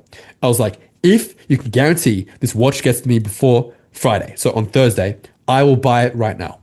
One of them replied, he's like, cool, yeah, we can do that. Negotiated a little bit, paid him straight away. Payment took overnight to clear for some reason. Wednesday morning, they ship it out. He's like, it's all good. We'll do overnight shipping. It'll get to you Thursday. Cool. Shipped it. Thursday morning, I get a call from them and they're like, hey, DHL returned the watch to the store in Sydney for no apparent fucking reason at all. They just returned it. And now they're like, it's not going to be here till Friday. I was like, dude, I'm flying Friday to Europe. This watch is going to be in my bag come hell or high water. Like, what are we going to do? He's like, oh, sorry, there's nothing we can do. I was like, yes, there is. We're going to make this happen. I'm giving this watch to my dad on Christmas. And all of a sudden, because I added that constraint of it absolutely fucking needs to be here by Friday, as a result of that, all of a sudden, all of these solutions popped up that we were not previously thinking with. I was like, can I fly to Sydney and pick it up? Can we Uber deliver it to the Gold Coast? And the guy will drive for 12 hours. Can I even delay my flight to Saturday? But there was like 4 connecting flights after it. So that would fucked everything. You get the idea. Eventually the guy's like, well, hey, I can just drop it off to you if you want. And so this motherfucker books a flight, gets on a plane from Sydney, flies an hour to the Gold Coast, hand delivers it to me in person at the airport. Talk about 6-star customer service. I paid for a slice, to be fair. But point is, when you're fucking ruthless about your goals and your outcomes, you will find a way, my friend. Be fluid about the process, but absolutely unmovable about the goal. Okay? Slap shit up. The time is now. Engage. Relentless. Love that word. Relentless. One of my favorite words. Stepping into potential. Fire, aim, ready. Love it. Focus on consistent action. Imperfect action. Yeah, that's fucking sweet. I love that one. Get the client, then figure it out. Yeah, build your parachute on the way down. Discipline beats emotion. To quote Nike, just do it. Yeah, just fucking, I think that's a perfect one for you. Stop thinking and just do the thing. All or nothing. That's it. Action now. Freedom soon. Bold moves repeated. Chase one rabbit. Yeah. Time is now. Love that. Amazing. Who is pretty clear on what your mantra is? You guys got to figure it out? If you came up with a list of a few, pick one. You're not like locking this in stone. It's not some make or break thing that's going to like determine the course of your life. Okay. If you have a good feeling about it and you're like, yeah, this feels good, go with that. Okay. So now to get more tactical, I want you to list 5 ways you can live your mantra. So whatever you wrote down as the theme for this year, what does it actually look like when you live that? So we have this like vague sort of ethereal pie in the sky, sounds good, take action, relentless, blah, blah, blah. What does that actually look like in day-to-day actions and operations and habits for you? I want you to list down at least 5 ways that you can live that. So mine's play to win. 5 ways I can live it. Strategic action, not just aggressive action. So being much more intentional about the work I'm actually doing. Ruthless delegation and leadership. Hiring an executive assistant, for example. Enabling us. Basically, I'm treating us like a fucking war. You know, like a coach who's like trying to win a grand championship. You know what I mean? So instead of just like playing soccer, I'm just going to go into the field and kick a ball. It's like, no, I want to win the fucking grand championship, dude. How differently do you think I'm going to show up and operate? I'm going to have a hell of a game plan. I'm going to lead my team super clearly and delegate things well, make sure it's well managed. We're going to move together like a team with a clear goal, clear action plan, coaching, accountability. We're going to adhere to start and end times. We're going to fucking nut up on some ad spend and really throw my nuts on the table and maybe add a fucking 0 to my ad spend. See how that goes. Consistent uploads as well. Kind of fell off there with YouTube and Instagram for a little bit because I was scrambling, doing all those fucking workshops and webinars and all that shit to get the revenue coming in. So I stopped doing YouTube and that sort of thing. Okay. So we're playing to win, you know, instead of just like doing social media to tick a box. For example, with like my music, it's like, oh, maybe just 3 uploads a week so I can tick the box and say I've done social media. That's playing. But someone who's playing to win, they will be looking for viral angles, recreating those angles in their own way, posting probably at least once a day. If they were really playing to win, I'm going to be operating completely differently. Operating like an actual pro. It's like, dude, do you want this or don't you? That's playing to win. So when you list out 5 ways you can live your mantra, I'll give you 60 seconds. I'm nearly done today. Just write it in your own journal. Yes, sir. Nuts on the table. Yeah, you know, instead of spending 10K, 20K, 30K a month on ads like a pussy, what if I spend 100K a month on ads? To be clear, make sure the fucking ad is ROI positive or you just go gassing it. I made that mistake in 2025 as well. I was like, oh, let me just fucking add a 0 to my ad spend. Absolutely cooked myself, but at least I took the risk. So do it smart, but when it's working, scale that shit up. If you have an outreach strategy that's working, scale that shit up. Do more of it. Volume. Once it's proven, repeat successful actions. Okay, to wrap it up, got some people sharing. Very cool. Thank you for sharing. Cameron says, multiplying my habits, building on top of myself, investing my money, putting money aside, building my assets. I'm not hiring another writer. Yep. Post 2 times more. Yep. Dating intentionally. For me, that's something I'll be more intentional about this year as well. Joe, cut off streaming accounts, set up business bank account, relocate streaming funds to personal improvement. Yes. Personal accountability. Hey, there's 68 people on this call. You can find an accountability partner right here. I would encourage you guys to link up. Get an accountability partner is a fantastic way to stay on top of your shit. Find out what I need to succeed. Go out there and get it. Someone's asking about the music. It's called Awake by Taicho. The other one was Dusk to Dawn by Emancipator. There you go. Back to it. Build your personal brand. Constraints. Remove constraints. I don't know if I'm saying Taiko right or it's Taiko. I don't know. Meditate, journal daily. Dopamine detox. Freedom blocker daily. Good idea. Name the pain avoidance and redirect. Rest enough. Release 8 hours. Yep. Awesome. Personal accountability. Save and invest. Get shit done. Not skip workouts. Build a personal brand. I would encourage you to go 1 layer deeper. Those are still very surface level. You know, save and invest. Like how much? Get shit done. Like what the fuck does that mean? You're going to get shit done in a day, but it's like, is it the right shit? What are you going to get done? Not skip workouts. Okay, that's good. Build a personal brand. What does that look like? What platform? How often are you going to post? How are you going to build a personal brand? What's the plan? Get specific. Cool. Okay, 2 things left. Let's wrap it up. So this is from Jesse. This is how to plan an incredible year. My guy, Jesse, walk us through it. This is pretty cool. This is something near and dear to my heart. What we used to do at this point was the Warren Buffett goal setting exercise, where I would have you list out 25 and then we eradicate the bottom 20 and then you focus on the top 5. We're going to go even more focused this year. We're going to choose 1. So what a Misogi is, this is an ancient Japanese philosophy where essentially this is one big year defining challenge that you're going to embrace. So rather than you have a bunch of goals, it's one major big goal for the year. It should challenge and scare you, but it should also be achievable. So when you have a think about what that could be for you. For me, my one this year is to become a millionaire. Believe it or not, I made $6 million over the last 7 years. I'm still nowhere fucking close to being a millionaire in terms of my actual net worth, because a lot of that is expenses for the business. It's reinvested back into the business. A lot of it is reinvested into music, promotion, marketing, growth, collabs, etc. A lot of it's invested into traveling, and just like random fun shit. Of course, I invest as well, but I'm nowhere close to being a millionaire comparatively to how much money I've made. So I'm like, okay, I'm going to be actually intentional about increasing the profit of the business, not just the revenue. We'll increase the revenue a lot. I want to at least 3x it, but that means I need to increase the profit as well. The margins needs to become much bigger, which I've realized a lot of my costs are actually fixed. And so when I'm below 100K a month, there's barely any profit relatively to everything that I'm spending on. But above that, a lot more margins. So if I increase my ad spend, the profit will be there because most of the expenses are fixed. Okay? That's mine. Become a millionaire. To be radically transparent, I withdrew a lot of money from my investments to actually fund the business to keep it afloat. I was withdrawing like 20 to 30K every month from the period of June until like November to pay for the business. So my net worth actually went down last year, which is not super great to work like a fucking dog all year and then actually be worth less at the end. So for me, I was like, okay, let's actually become a millionaire this year. Also, because I don't think I can justify buying a McLaren for my 30th birthday in August 2027 if I'm not at least a millionaire. Okay, so that's mine. I want to hear yours. Take a moment to think about what it could be. One big year-defining challenge. Maybe hit a six-figure income, run a marathon, get abs, get married, have kids, whatever it is. One big meaningful goal. I've also just never really cared about having a high net worth. And so I've never really cared about being a millionaire or like having $100 million in the bank when I'm 80. Because for me, money is a utility. This is how I've always viewed it. So it's like, I look at it as, would I rather have $100 million when I'm 80 and knowing for a fact I would trade every dollar I have to be 20 again and dirt poor. So then for me, I'm like, well, if you would trade every dollar you have when you're 80 to live your 20s again, why wouldn't I just dedicate the money to living my best 20s possible? That's kind of been my mentality, which is fine. I've done that and it's been good. It's been fun. But it's like, now let's build some wealth. Let's lock the fuck in. Cool. What do we got?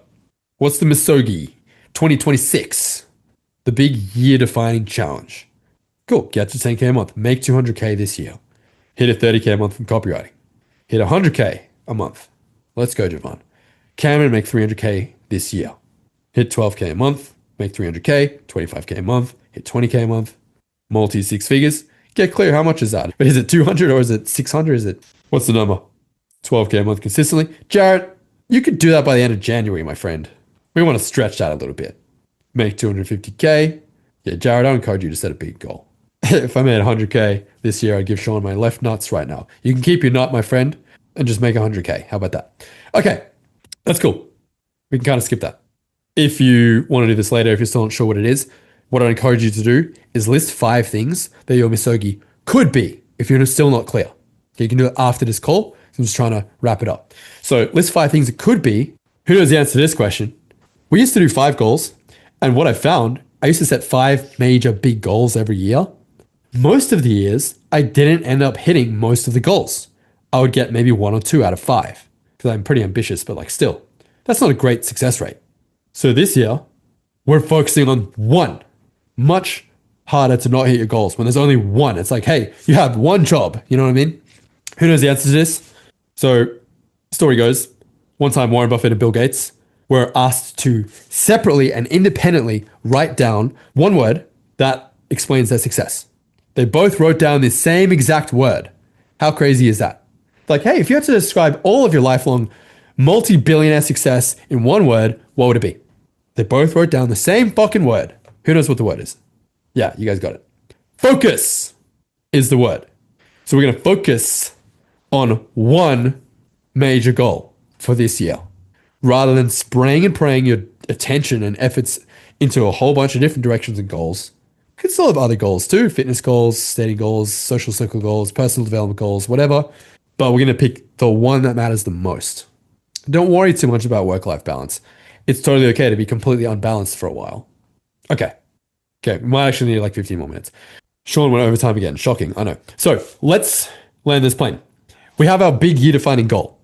Now, we need to break this down. We need to get more clear on what it actually looks like to achieve this. So what I want you to do now, I'll give you 60 seconds. We need to carve out the plan to hit the goal. So what I want you to write down now is 3 steps that you'll need to achieve in the next 90 days in order to be on track to hit that goal. So for example, for me, okay, big goal, become a millionaire. Cool. How am I going to make that happen? 90 days. I would need to hit probably a 300K a month run rate. So I would need to make probably $3 million this year. If our margins are, let's say, 50%, whatever, keeping a 1.5 million of that, okay, probably spend 500 of that on like just general lifestyle, which means I'll be left with $1 million to keep and invest. So that's the plan. Okay, so in order to do that, how am I going to make that happen? How am I going to hit 300K a month? Okay, bring it back. I'm going to need to launch a evergreen ad strategy that works. So for me, it's going to be DM ads. I know exactly how I'm going to do it. It's going to be DM ads. We can expect to achieve a 5x ROAS on those. I need to make a lead magnet, set up the ads, film all the ads, create the VSL, run monthly webinars, and then scale the fucking ad spend. It's pretty simple. Like the plan is very simple, but at least I know what I need to do. Like I have a plan. I'm not just like, oh, become a millionaire. Then I go do random shit. And then the year ends. I'm like, oh, I'm not a millionaire. It's like, no, let's be clear and intentional about how we're going to actually achieve the goal. Okay. So what's the plan? 60 seconds, 3 steps, 3 things that you would need to achieve in the next 90 days in order to make the goal happen. Some of you may realize you'll actually hit your fucking goal in 90 days. Like if you had a small dinky goal, like 12K a month, when for you, Jarrett, you're already at a decently high level with your skills and being in CMB and having my direct help and mentorship, I'd be very disappointed if we only ended up at 12K a month. None of my one-on-one clients only end up at 12K a month after like 12 months. Ain't no way. Okay, 3 steps. Let's go. Well, Cameron, I think you answered your own question. If you feel like you can smash 200K with absolute certainty, then you could push it up a little more. If the goal is 300K, well, you need to be at 30K a month pretty damn soon. Unless you're lower, but then you get to 50K a month to make up for the lost time. The point is you'll know if the goal is achievable once you break it down. If I want to make 3 million this year, I need to be at 300K a month really fucking soon. Because even if I make 300K a month every month starting right now, that's 3.6 million this year. So I need to be at 300K a month real quick, or I'll need to go well past 300K a month in the later months of the year to make it up. Yeah, as Rudy says, Misogi is setting a goal which has a 50% chance of success. Go big, but not too big where it's overwhelming, and then you'll get demotivated. So it should be achievable if you really put in the work. Okay, let's press on. Next, fast start, 30 days.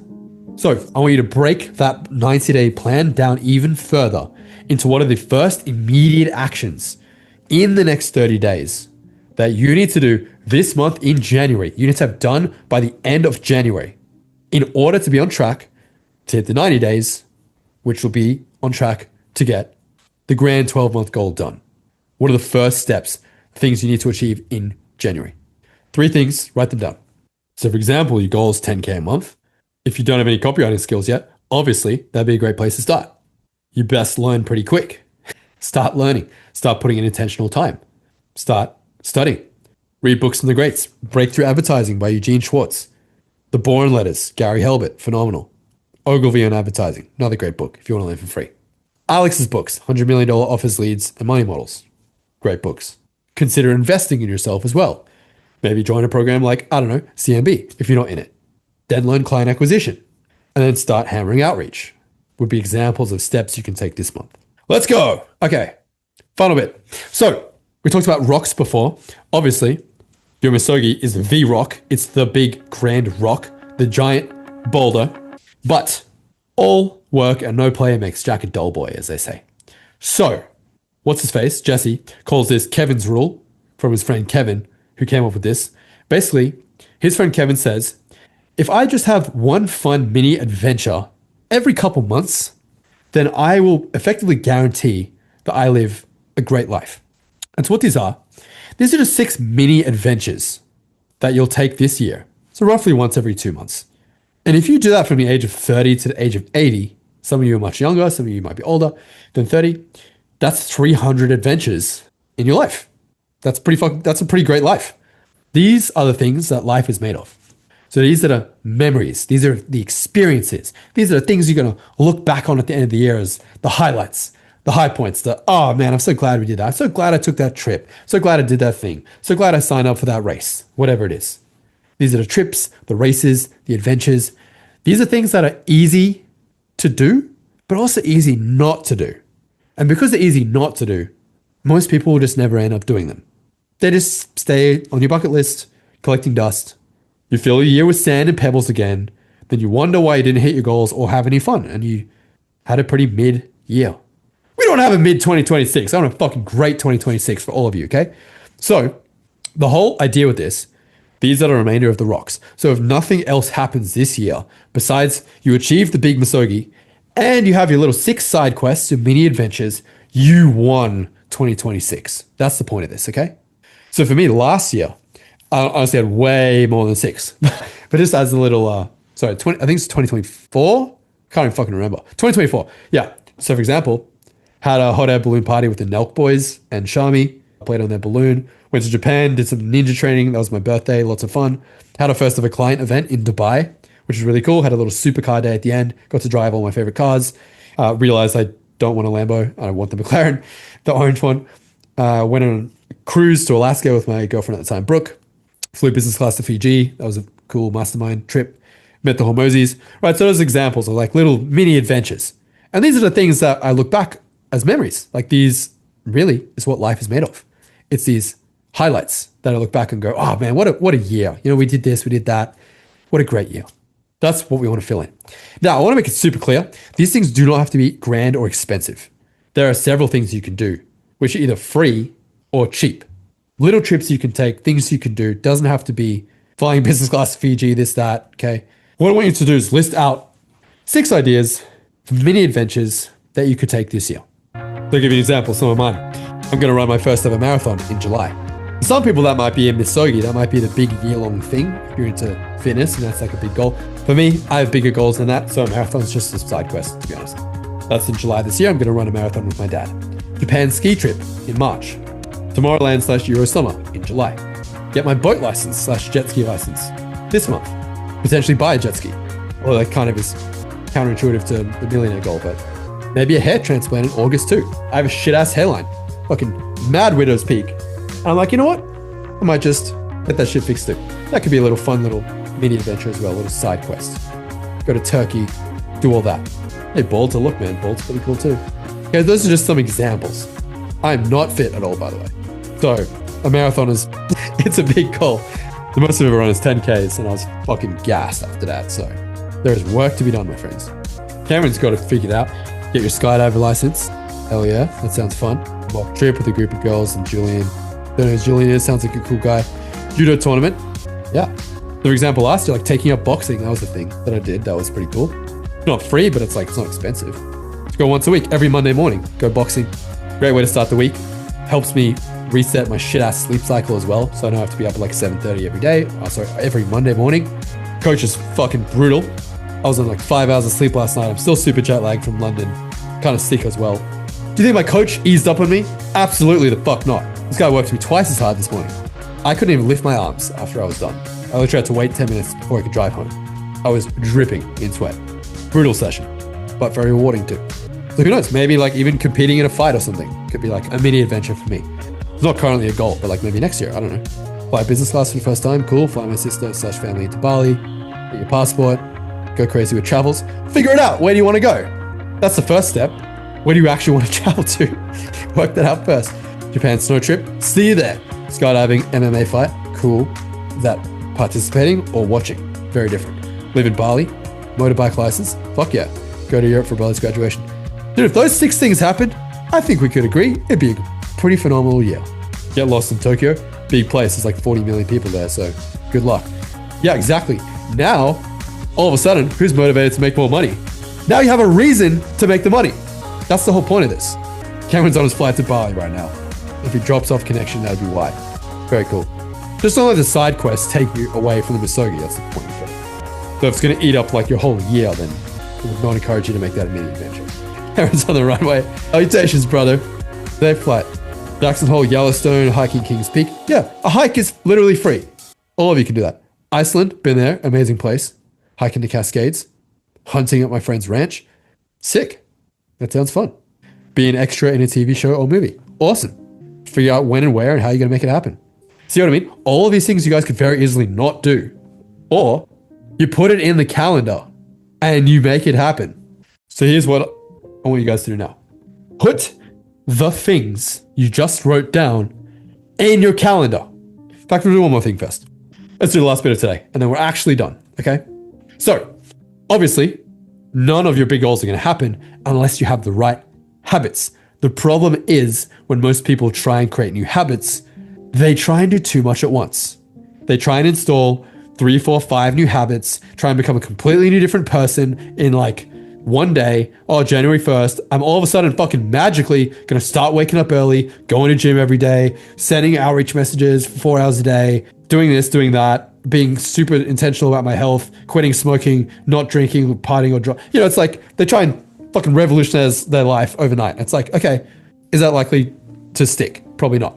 It's too much too soon. What works much better? This is directly from Jesse as well. So don't take it from me, take it from a billionaire. What we're going to do, we're going to add one. Is that the theme of today?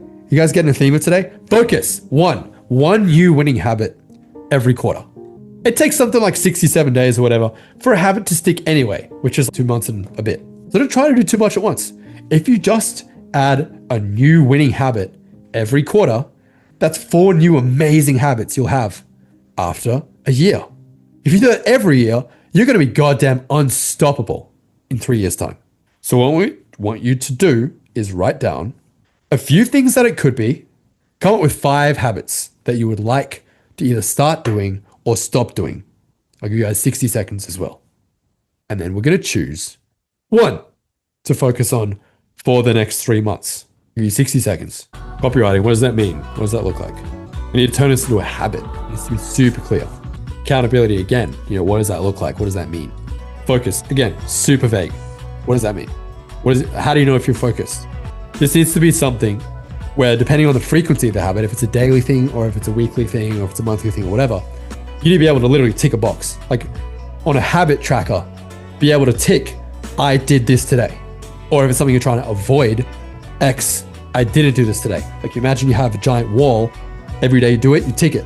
Or every day you avoided the bad habit, you tick it. It needs to be clear. Some examples. Maybe waking up at a certain time. Maybe limiting your screen time to a certain amount of hours. Maybe avoiding, quitting potentially.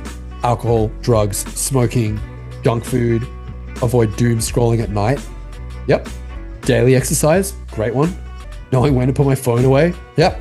I still find myself struggling with that from time to time as well. These things are designed to be extremely fucking addictive. I hope you guys know that. This is the most double-edged sword. Can make you millions of dollars, but can also cost you your literal entire life. Sucked away to just sit there scrolling like a dopamine addicted monkey. Okay, they have the world's smartest engineers working at Facebook, Instagram, Apple, TikTok, etc. Whose literal sole entire job, you guys understand this, the entire job of every fucking staff member at Meta, TikTok, YouTube, all the apps on your phone, including the Apple engineering team, you have the smartest minds in the world at these literal trillion-dollar companies whose sole goal is to steal every ounce of your focus and attention and time. That's an uphill battle, my friends. That is not a battle that is easily won. So don't beat yourself up for losing that battle. It's you versus multiple trillion-dollar companies. It's not going to be easy, okay? But you have to be intentional about it. You have to limit it. There are apps. There are some great apps that will actually block these from you. You can just delete the apps from your phone. That would be an easy way to do it. Okay, but you have to take some radical actions if that's a problem that you have. It's not just going to magically fix itself. You want a drastic solution, drastic outcome or goal, that's going to take a drastic level of action or activity. It could mean deleting the apps entirely. It could be setting limits. There's apps that will like literally block you being able to open certain apps. If you're relying on purely discipline, just saying, that's probably not going to be enough.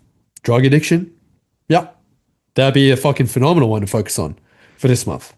Okay, so you got a bunch that you could do. What I want you to do, very simple, just pick one from the list. Don't try and do them all. Pick one, just one to focus on for the next 90 days. For me, mine's fixing my fucked ass sleep cycle. So instead of going to bed at like 3, 4 in the morning, random all night, like actually, every week of last year, I would wake up at 7 a.m. and go to bed at 7 a.m. in the same week, like every week. Wild fluctuations in my sleep and wake time. Not good. Too many all-nighters. Bad. So this 90 days, very simple. I'm going to stop working by 11 p.m. and be lights out by midnight. and wake up by 8 o'clock. That's been something I've been trying to do for God knows how long, 10 years. Never managed to achieve it. In fact, just actually gets worse over time instead of better. So like, you know what? If I just make this the little one focus for 90 days, not trying to do a bunch of different habits. Yeah, dude, I'm living in different time zones permanently. Doesn't help that like I generally run a business that it lives in multiple time zones and then music kicks off at night.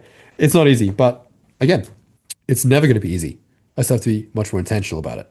Leilani says she has the same goal. Yes, that's good. We can keep each other accountable, although we're in different time zones. I don't know how it's going to work. But you, if this is something you struggle with, you may need to get fairly extreme with your solutions. It's not going to fix itself, especially if this is a habit you've been trying to build or unbuild for an ungodly amount of time, like a year, 2 years, 5 years, 10 years, maybe your whole life. I've always been a night owl, okay? To be clear, nothing wrong with it. I get a fuckload done at night. I get tons of work done at night, super productive at night. But I don't like going to bed at 3 or 4 in the morning. I don't like seeing the fucking sunrise at the end of every day. I don't like waking up at 10, 11, 12. I'm equally as productive, but I just don't like it. I hate it. It's like living in darkness all the time. It feels like a fucking vampire.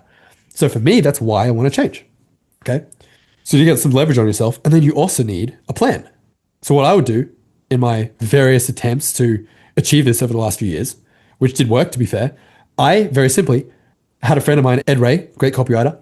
I said to him, if I don't send you a selfie next to a clock by 8 a.m. every day, I have to give you $500. That's what I said. I was like, I'm going to take a selfie next to a fucking clock at 8 a.m. to actually prove to you that I'm awake. And it worked. I never once woke up after 8. But after a period of time, I found some creative ways around it.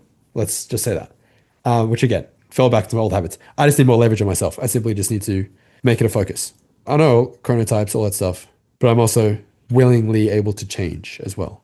I think naturally, to be fair, I think I am actually like I'm definitely not a morning person super early, but if I actually just like turn off screens, don't work, I naturally will probably be tired around 11 p.m. and naturally want to wake up about 7-ish, 7:30, like 11:30 to 7:30.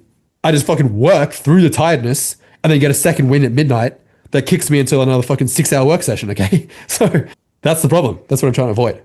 It's like working super late at night. Okay, who's got the habit? Yes or yes? Do we have it yet? Who's chosen one? Yeah, the music industry, again, it doesn't help. Because my manager and all the labels are in fucking Europe. And as soon as I'm going to bed, like 11 p.m., all the labels messaging me, other artists that I'm collaborating with messaging me, managers messaging me. So yeah, I'm trying to live in 3 time zones at once because then all my CMB clients are in America. I'm in Australia. And then I'm corresponding with all of them. So that is definitely a contributing factor for sure. But I just got to be disciplined. I just got to turn my phone off and say, fuck you guys. You can wait till the morning, okay? That's cool. Whatever works for you guys, okay? Whatever works for you guys. We got the habit. Amazing. Let's land this plane. Put the rocks in your calendar. That's what we're going to do right now. I'll give you 60 seconds. Pull up your calendar, whatever calendar you use or like to use. Google Calendar. I use Apple Calendar because it syncs between my laptop and my phone. I'm Apple everything. Makes it nice and easy. Put the actual things in the calendar. You're not locking it in. It doesn't have to be a permanent date, but put some tentative dates in. If it's a Japan ski trip, for example, you only got 2 months left of snow, maybe 3. So obviously it's going to have to be at some point before the end of March. So put a week in. You can change it later, but just at least put something in for now. If it's a set date like a race, my marathon's on July 4th. Obviously I'm not moving that, so that's fixed. But put the stuff in your calendar because it's not there, it's not going to happen. So for the habit thing as well, put that in your calendar too. If you're like, I'm going to exercise every day, when are you going to exercise? Actually put it in the calendar. Is it first thing in the morning when you wake up? Is it right after work? If you don't put it in the calendar, it's not going to magically happen, is it? For me, I will need to like put in my calendar, like stop working at 11 p.m., set a reminder, set a fucking alarm, set multiple alarms, and just actually be disciplined enough to stop. And adding in a nighttime ritual, that's something that I used to do. I was really consistent at one point, going to bed at midnight, waking up at 8, like every day for like a year, back in 2020, actually during the pandemic. But I would have like a proper night ritual. I would read before bed. I would actually wind down and read biographies before bed. Really loved that. I got into a great routine. And at some point just went out the window. So I want to go back to doing that because it was really good. Resistance Bali Mastermind is in April 8th till the 10th. April 8th till 10th. We have a couple guest spots too for CMB members. It's $1,000. You can buy a ticket. When will resistance open up? March. Currently, we are full. Cool. You guys got it in your calendar? We'll wrap this up because we are over time. Okay. When we do it this way, we put the rocks in first. We're not going to talk about pebbles and sand. Sand is just largely life admin, fairly irrelevant crap. That'll fill itself in. Pebbles, that's still important, but not as important as the rocks. The pebbles, these are like your client work, job, exercise, things that like they're important, but like they're not as important as the rocks. So that's why I put the rocks in first. I would also encourage you to add in some strategic freedom rocks as well. So for me, some of my examples, we have weekly, monthly, quarterly, and yearly. So for me, being intentional about trying to create a day off every week on Sunday. Sometimes I do it, sometimes I don't. Sometimes I work all Sunday. And I have the freedom to do that. Sometimes if I want to work, I'll work. It's all good. But I think by strategically not allowing myself to work on the weekend, I will get a lot more done during the week. Because I know, for example, if you have a deadline coming up, you always are way more productive, right? When I know that I just have completely open calendar, all day, every day available to work, 7 days a week, there's like no end in sight, I'll just take way longer to do shit. I'll be much more of a perfectionist and like just spend too long on stuff. But if I know I will not allow myself to work on weekends, for example, at least not on business, I still will work on music. But if I actually add those constraints and allow my work week to not fill out my entire life and just be like this open-ended fucking the job's done when it's done sort of thing, but actually add those constraints and say, I'm only going to work from 9 a.m. until 4 p.m. every day, Monday to Friday. That's only 30 hours a week. That's not much time. Comparatively, it's like 80 hours a week, right? So if I add those constraints in, I'm going to be much more intentional about how I'm using my time during those 30 hours. So sometimes adding constraints can actually unlock a lot of freedom, okay? Sounds counterintuitive, but you add freedom through adding rules and restrictions and constraints to create the freedom. It's not going to create itself. Every month, a long weekend away, 3-day weekend. Every quarter, take a week trip. I definitely do that probably much more than every quarter. And a year, like a proper good 2 to 3 week overseas trip, which again, I do more frequently than every year. But rather than being like a half working, half enjoying trip, like actually take proper time off like I did this year. So give you guys a minute. See if you can add something. Add a freedom rock for a week, weekly, monthly, quarterly, and yearly. I want to be very fair in saying though, depends on where you're at in your business too. I have a team that can keep my shit running while I'm away. Okay. You guys most likely do not. And if you're in the build phase of trying to get to 10K a month, I would just fuck all of this off completely and not do any of it and just work like a dog 7 days a week until you're at 10K a month. That's what I did. That's what I would personally do if I were you. Okay. So I want to be fair in saying this highly depends on where you are in your journey. Put it in your calendar now. That's the point. Last 2 things I want to quickly share before we wrap up today. I would highly encourage all of you to buy a wall calendar with an entire overview of your entire year on the one page like this. So the one Jesse sells, Jesse Itzler, it's called the Big Ass Calendar. That should say 2026. And it's exactly what it looks like here.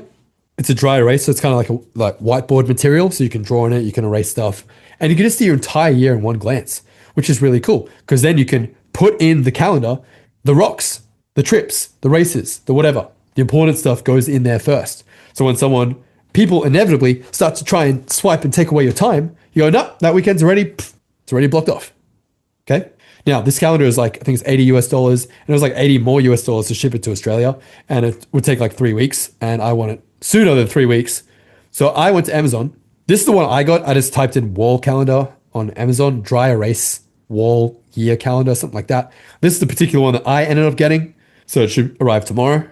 Pretty good. I like it. Highly encourage all of you to get one. If you're in CMB, in the Sean Ferres OS, we talk about the year at a glance calendar, which is what I used to use. That is living here. But because it lived in a tab on my laptop, I realistically never ended up actually using it. So although I made one, it's all well and good. I spent actually a lot of time with the developer making this sync with my calendar. So when I add things to this, it actually adds it to my calendar. When I add things to my calendar, it actually adds it to the spreadsheet. It's pretty cool. If you guys want a copy of this, let me know. I can send it. I'll actually just share it with you in the chat as a bonus for being here live that the people who are not here live do not get. So there you go. You're welcome. Share that and you can make a copy and use that. Hopefully it's not editable. Okay, good. If you want that, but I would highly encourage you to get a physical one. Get a physical one, put it on a wall somewhere where you actually can see it and you use it. I just never use the digital one. I much prefer physical. You just see it all on your wall. I think it's much better. So I would highly encourage all of you to order something like this, physical one. Second thing I would encourage you to order is a diary style journal type planner. So for example, last year I had this one. This is what I used to plan my weeks and also plan my days. Planning, super duper duper important. All of you need to script your days.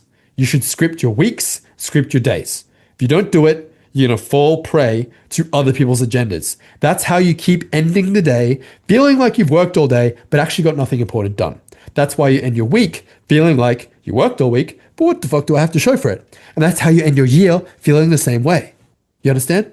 I spent a retarded amount of time yesterday. I think I spent upwards of 2 hours literally looking for the perfect journal that would have exactly what I'm looking for, which is the ability to see my week at a glance so I can actually plan my week, but also a daily view with a time, like hour by hour breakdown, so I can plan both my weeks and my days in the same journal. This is literally 1 out of 2 on the whole internet that I could find that actually enables you to have this. So it's got a bunch of other, goal setting exercises and shit here. It's got a habit tracker, which I think is really cool. The ones I care about more, I don't really care about monthly because I have the big wall calendar, but the ones I really care about is this, the weekly layout. So what I do to plan my weeks, very simple. Every Sunday, Sunday night, Sunday afternoon, whatever, I will dump out all the things that I need to do in the coming week, rank them by priority, and then assign them to days of the upcoming week. And I like that because this actually has a whole space to do that. Here, I will also reflect on the past week, do the exact same AAR exercise we did today, the military one, after action review. What was I supposed to do? What actually happened? And why was there a difference? And then what are you going to do next time? That allows me to do it here. I always like to reflect, list out the best things, the highlights of the past week too. And I also do that every day. Where's the daily one? It's got a daily view too. Oh yeah, this is like the weekly and the daily one, I think. Yeah, so you can see if you zoom in, it's got like from 6 a.m. until 10 p.m. basically, or 11 p.m. So you can actually script out your full days as to what you're doing hour by hour, which I will come in and do the night before. So every night before I go to bed, I always reflect on the day I've just had. I list out 3 wins from the day, 3 things that happened that I was proud of, accomplished, just highlights, whatever. And then I will script my next day. Literally hour by hour, what I'm doing throughout the day. That is a habit that will absolutely make a nuclear amount of difference. I cannot stress it enough. When I started doing this, productivity through the roof. Goals achieving themselves. I stopped randomly doing it. I don't know why. Stupidest thing I ever did was stop physically with a physical notepad and pen, scripting my days the night before. I don't know why. When I do it on my notes app and my phone, it just like doesn't work the same way. When I write it down physically, hour by hour, 8 a.m. to this time, doing this, 9 a.m. to 10, doing this. Something about pen to paper, dude, it just magically works way better. Like I actually stick to it much more than if it's digital. Highly recommend this. I'm not affiliated with these guys. This is just one of 2 journals that I found that has the view I personally want. It's called the Passion Planner. Feel free to order one. I just think it looks really cool as well, which is a bonus. So there you go. Tons on the internet. I encourage you to get the wall calendar and get a journal like this that enables you to plan your days, plan your weeks. What I also love about this is it has a monthly review. So every month, every 4 pages, when you flip through it, every five weeks, it's going to have a monthly reflection. And so it'll literally ask you questions like what we did today. So rather than waiting a full 12 months to then assess, did I achieve my goals or not? And it's fucking too late because it's a year's gone by already. You actually sit there and it walks you through. Hey, what were the highlights of this month? What were the lessons you learned this month? Review your planner. Did you stick to the plan? Yes or no? What did you accomplish? What are you most proud of? What are you going to do differently next time? What did you, can't read it, it's too small. What are you grateful for? What are you going to work on this coming month? Those sort of things. Having that intentional reflection at the end of every month actually built into the journal, I think is really cool too. So anyway, little side mention. Highly recommend you guys order those. Cool. That is officially 50 minutes overtime. The end of today's session. I want to hear your top takeaways from today. Let me know in the chat. Let's get some feedback. What did you take? The link for the journal. I'll link to the Amazon thing. Link to the journal is here. Link to the Amazon thing is here. You guys are welcome, Passion Planner. About to make you a bunch of sales. Cool. To be clear, I do not care what you use or buy. This is what I personally have ordered for myself. Top takeaways, let's hear it. What do we got from the whole session today? Was this useful? Was this valuable? Was this a valuable use of 2 hours and 45 minutes of your time? Do you guys think you have a much higher probability of actually hitting your goals in 2026 as a result of the time you've spent here today and the planning that you've done here today? I sure as hell hope so. Eye-opening session. Yes, new habits replace old habits. Rudy bought a different one during his call. That's okay. You could use whatever works for you. Top takeaway, clarity on my 3-year goals and mantra. Love it. Daily, hourly planning is vital. Super key. Really can't stress enough how important it is to plan your day the night before. You hear all these, millionaire success habits like wake up early, meditate, cold plunge, sauna, list 3 things you're grateful for, blah, blah, blah. Yeah, sure. Some might work for you. Some might not. I don't really know. I don't really do any of that stuff. I'm not one of those people. This though is absolutely enormous. Like planning your days the night before, non-negotiable, absolutely must do thing for everyone. It's a 2 to 3x difference in your productivity. I promise. Start doing it and you'll see. It's an ungodly difference. 7 days a week, like super key. Mantra, extreme clarity, non-negotiables. The mantra is the way. Very cool. All right, action steps from today. Very simple. If there's any loops you still need to close, go do those. If there are other goals you had for last year, make sure you do the AAR for each of those goals. Really reflect and assess why you did not or did maybe achieve the goals, what you're going to do differently this year. Finish the planning and then go take aggressive action towards your goals. Okay. For those of you who are not in CMB, by the way, we are launching our January case study program tomorrow. If you want in early, we have 12 spots. They fill out every single time, usually in a matter of days. If you want the insider scoop and you want the info before it goes live to the general public, just drop your email in the chat. I'll send you like a 3-page Google Doc at some point today or tomorrow. And that'll just go over essentially what we're doing here in January to help you with the goals that you set. If making 6 figures with copywriting is a goal you have this year, that's absolutely something we can help you with. We've done it for 81 people. We've helped hit a 6-figure income, starting from pretty much zero. Not our first rodeo. We're doing this for 7 years, okay? I like to think we're pretty good at it. If you have other goals, like you want to learn fucking bachata dancing this year, I'm not your person for that. But if it's making a lot of money as a copywriter, that is what I'm here to help you with. That is something that we can definitely do. Okay, so if you want to get the details before I go live with the promo, which will be like a day and a half to 2 days from now, drop your email. You get early access. You're not committing to joining anything. I want to make that super clear. It's not like you're not signing your life away by dropping your email. You're simply requesting more information. That's all it is. We're not even guaranteed you're going to get accepted. You've got to be a good fit to the group too. It's got to be a good fit 2 ways. Okay, so cool. Those guys who dropped your email, I'll take a little screenshot and I'll reach out to you sometime today with the deets. Amazing. Okay, that's my last slide. Very cool. Ladies and gents, thank you so much for hanging out with me here today. I know that went longer than we expected. Very shocking. My calls totally never go over time. Pinocchio. Hopefully that was a good use of your time though.